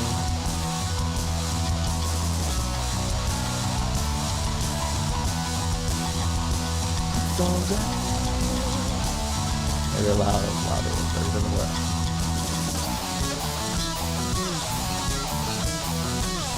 I'm thinking vocals in the beginning. Cause it'll do what I think it does, you know. And Gabriel would never expect us to put the vocals right there before he even comes in. He'd be like, "Whoa, what?" Yeah, it's partially I'm writing it to think about his cause he heard me sing before and he's like, cause when we were Cyrene, like I did my music separately and I sang with that and he heard it. And I remember him saying like, "Oh man, I wish we had a singer like that." And I'm like, "I'm right here."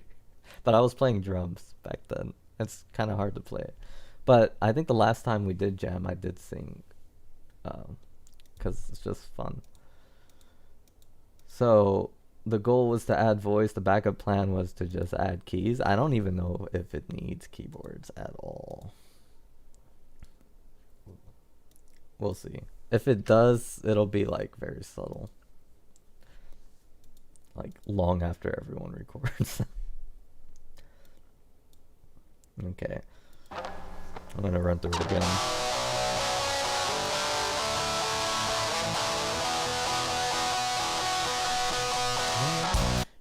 It could also work there.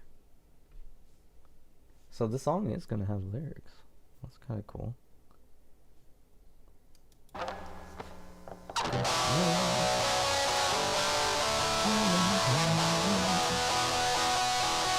It comes around. See, I can say it comes and then follow through, but it doesn't cry.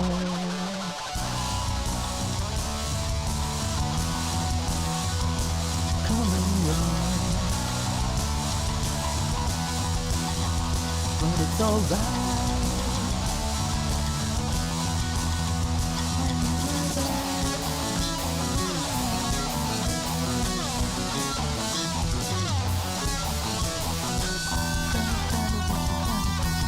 That sounds like Chris right there, huh? So maybe, so I'll write this down. Because I know more than a few of these. I think the ones I've given to them so far, it's just been me singing. But in more of a few of these, like me and Chris will trade off. Because I want to do that more on this album. We used to do it a lot more when we first started like making music together.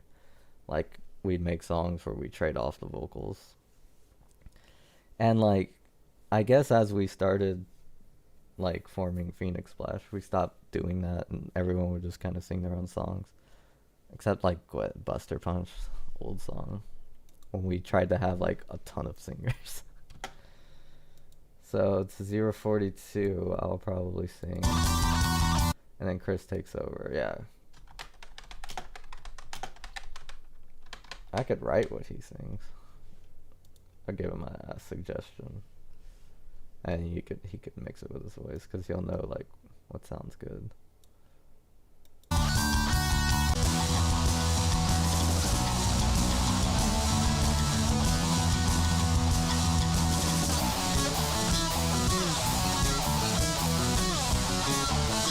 See, a good strategy, vocal composition is the hardest composition of all.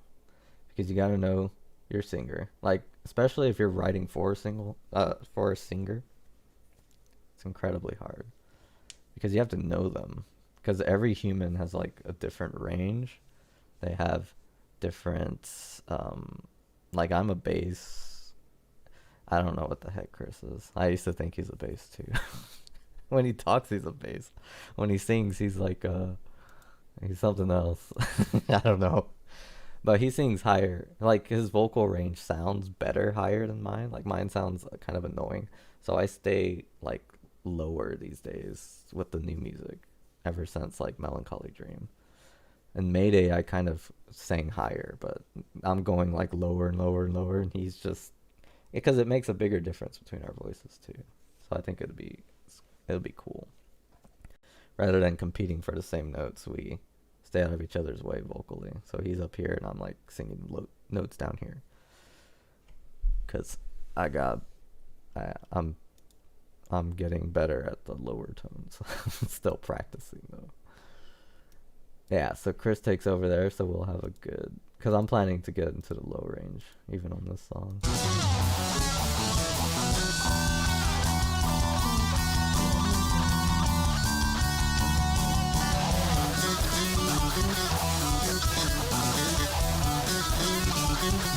And there's no vocals there.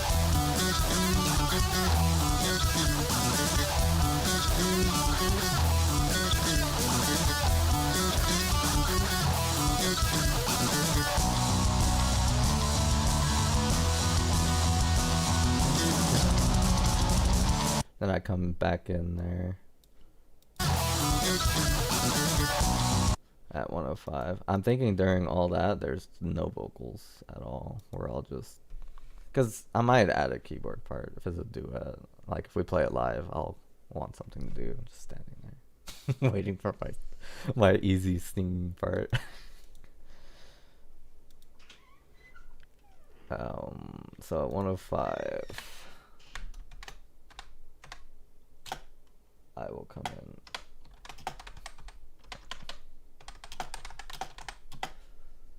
Yeah. Yeah, I'm glad. I'm glad people are enjoying the process. I don't think musicians don't like to show their secrets, you know, because the perfect image syndrome, I call it. Like they don't want you to see their edits because they want you to think they're the perfect guitarist and they did it all in one take. But if you listen very closely, even on Dream Theater, you can hear like, especially when they do acoustic guitar, you can hear like a cut because they captured so much of the room. So I'll come back in there. And let me.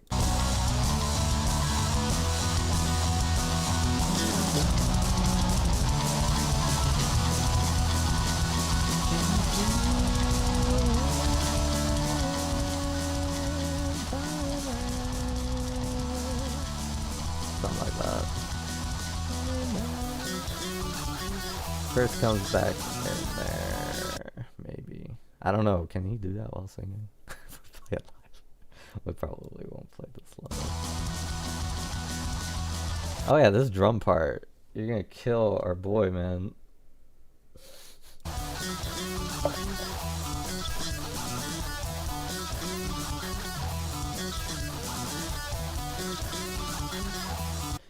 At that part, he can probably sing there. Because we let it breathe in the beginning. So this part, he'll sing. This song is going to be really chaotic. So like at 127, he'll come in. Still like something simple.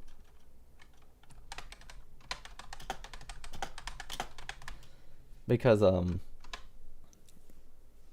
if we're doing two different voices in this song, it's two different characters, which is pretty cool, which makes the song even more chaotic.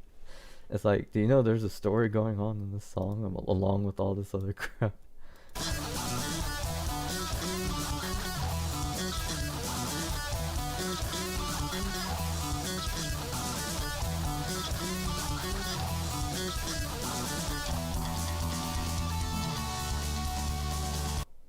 We can both sing here. That'd be cool. So 127, 143. We haven't done stuff like that in a while. But we can do it. Why not, right? You only live once. I say do all your ideas.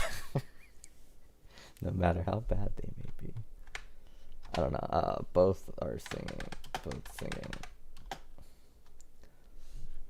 we really want to get crazy, we get Anthony singing too. But it's gonna be really hard while playing that drum part. He's gonna have the hardest part of everyone, no matter what he does. Like, it's destined.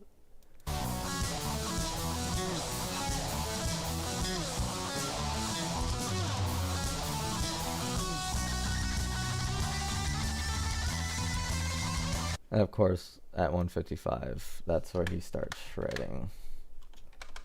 So we don't want to disturb that.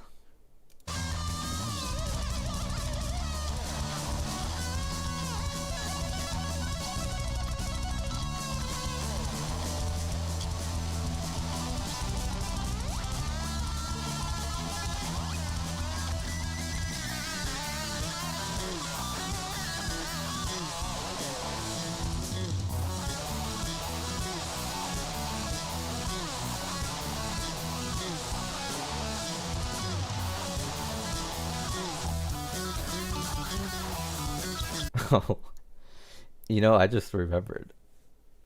He recorded this a long time ago. We should probably tell him, hey, we're working on it. Because, like, sometimes our friends want to work with us. And most of the time we get to everybody, like, just anybody. Like, I think, like, some work friend or something. Oh, yeah, I played cello. It'd be fun to play again. All right, Josh will write a part for you. And, we did it. I didn't care about his... I mean, I should have cared about his skill level, because I wrote a hard part, but he's like, no, I got this. And it's like, yeah, you do. It's pretty cool. And sometimes, like, Gabriel is a totally different type of musician, so it's better to just say, dude, write something. Write something and play with us. Like, it'd be cool. So yeah, different types of musicians for different situations. Oh yeah, solo. All right. So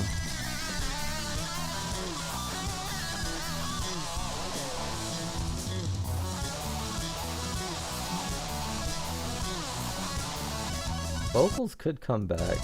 That sounds like Mega Man.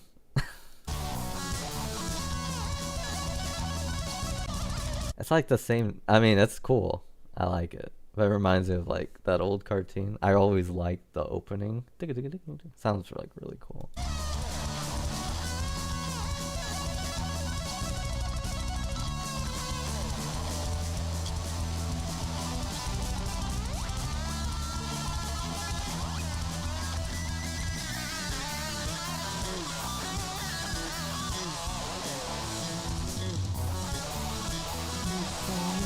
So at like 218, the vocals could come back because the guitar is now joining the bass in that part.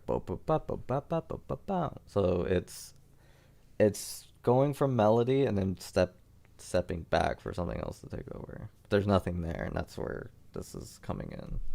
It's very easy to look at the song and be like, oh, it should be instrumental. But there's cues that the musicians in the song are giving off to something that's not there. So something has to be there to fill that in. Now, where it is like what you do with that. You can go crazy with it if you really want to match the energy of those instruments. But I don't think you should. Which is 219. Because no matter what you do with your voice, it's not going to match that fast part, in my opinion. So there's no use. Unless you're, like, really, really, really good at, like, singing and maybe screaming would try to match that. Vocals can come back. Okay.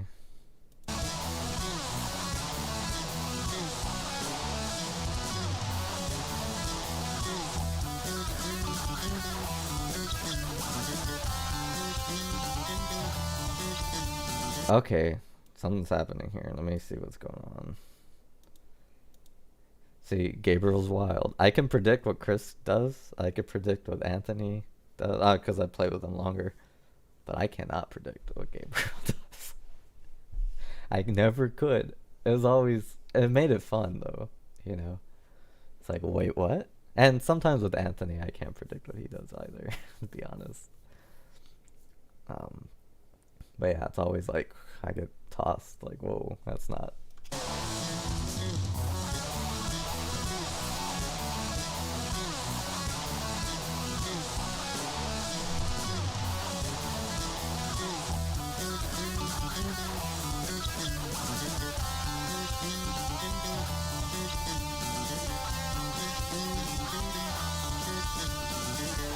So I don't know what I'll do there. Let me see. I'm gonna put question mark because it is a melody, but it's also repeating too. So I'm trying to think what the cue is.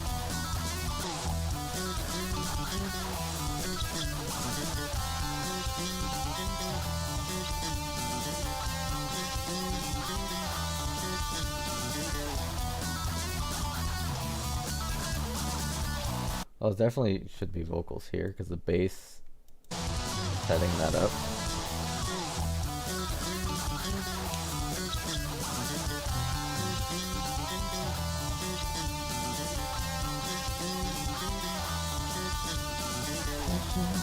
My friend was grabbing my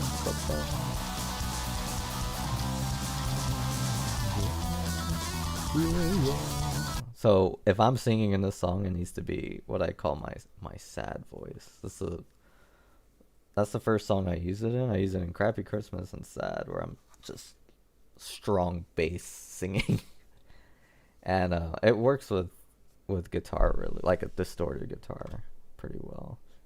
And like I guess if we did really big band jazzy, it'd probably work with that too. But we don't do that.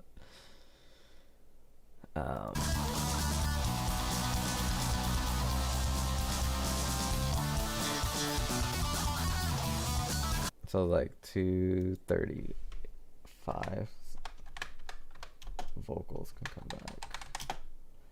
I'm gonna put sad voice because that's what I hear in my head. It's cool, like when I hear things that don't have vocals that I have to put, sometimes I don't hear my voice. When I was a kid especially, I would hear like another singer's voice, like the singer of Incubus. Like there's an instrumental song, I would picture his voice singing in it. And like that's what this kind of reminds me of, like, but you have to picture your own voice. Like if I picture someone else's voice singing this and then I try to sing that, it's not the best vocal part it could be because my range is different than his. And if I want to match, I have to change the key, and that's like something that the song was given to me was not like that. Singing it while doing it also helps.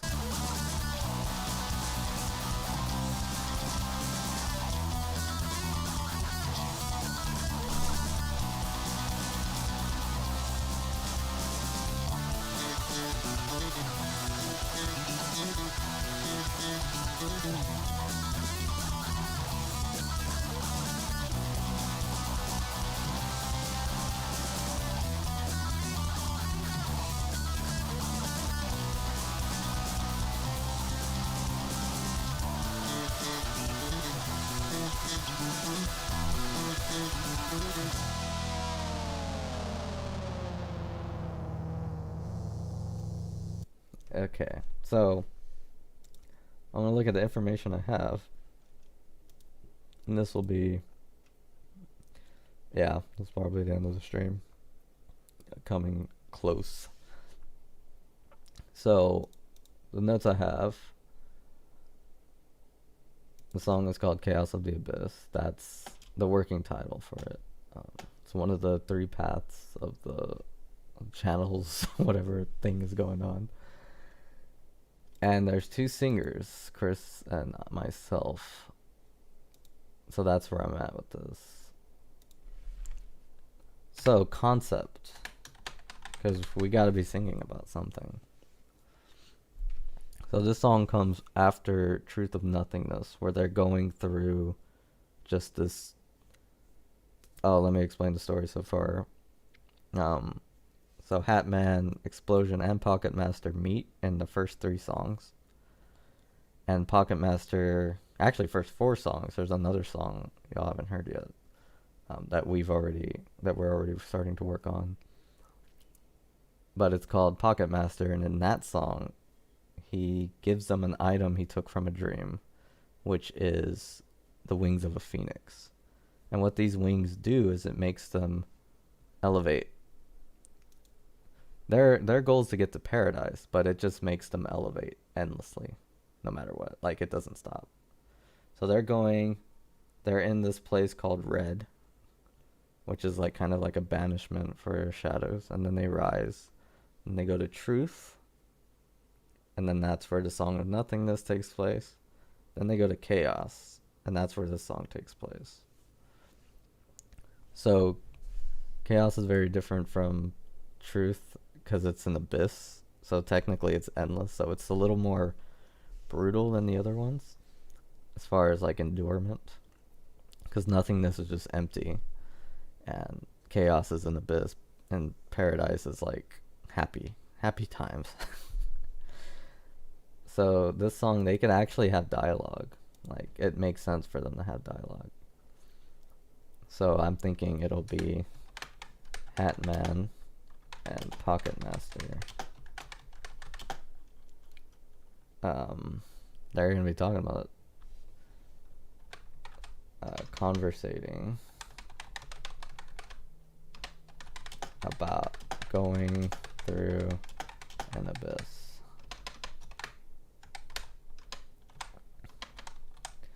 And it won't be as like specific as that. Like, lyrically, it could be more vague, where if you don't really know the story, you still kind of get it. Like, we're going through a storm together. Like, that can relate to so many things. Like, wording like that. But it's really like the layer beneath that is them talking about their journey. Okay, so I think we made some pretty good progress. We'll figure out what's wrong with that bass track. I wonder what it could be.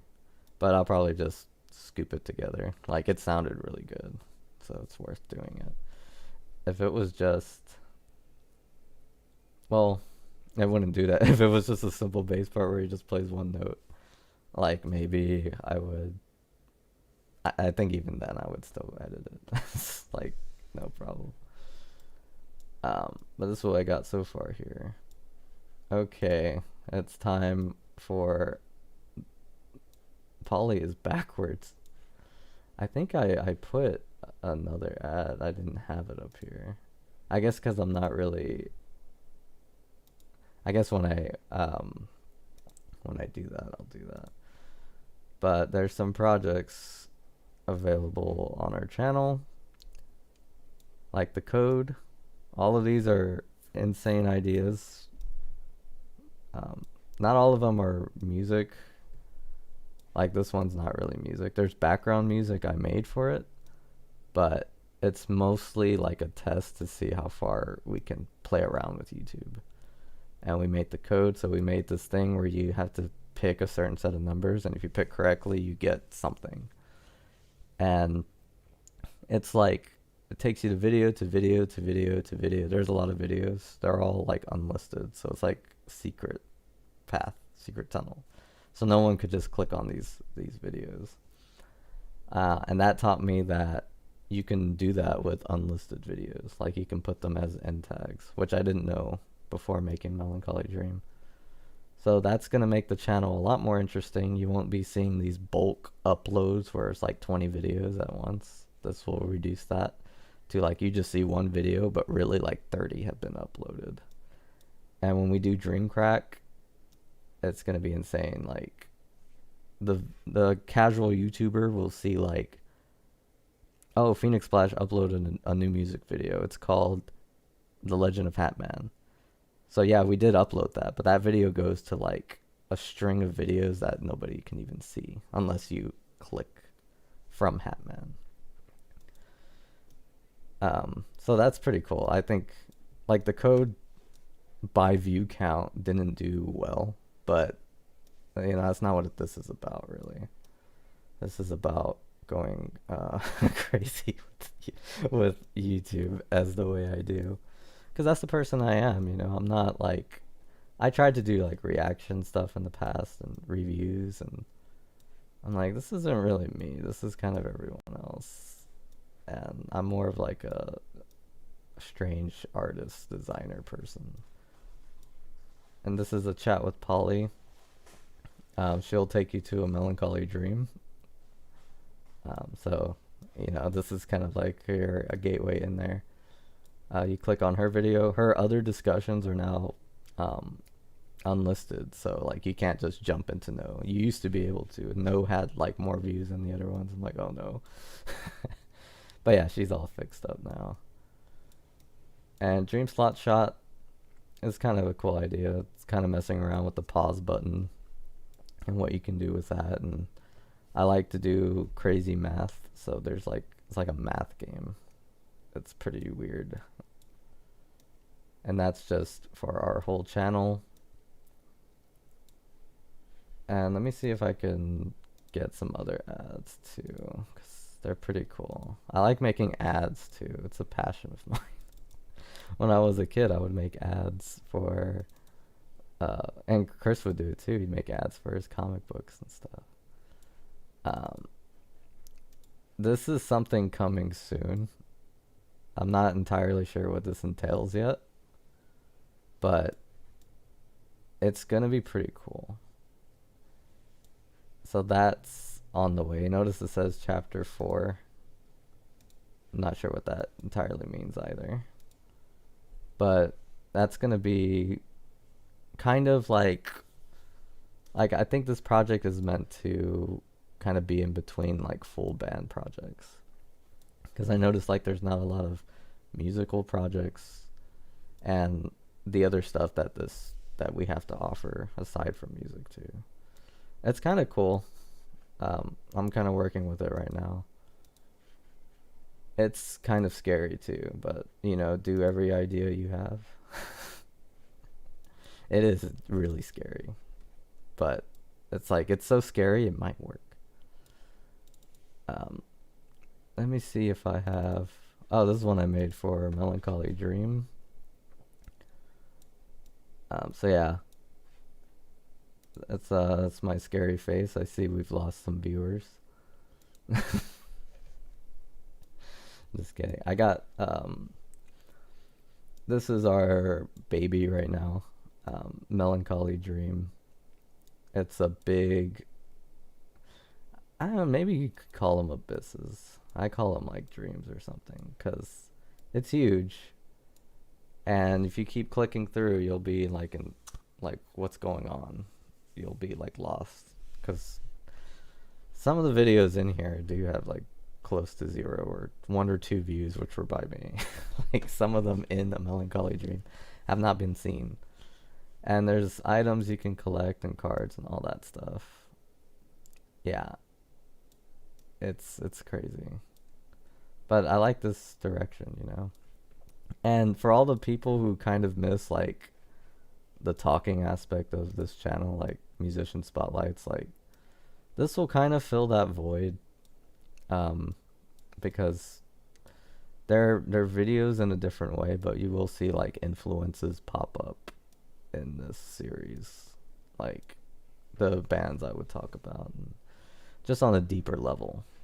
I'm not gonna just tell you a biography that you can read on Wikipedia. I'm gonna go like really deep with this project. Okay, so we'll end it there. I appreciate everyone who came out, everyone who's still here, and yeah, well, I think the stream is really behind.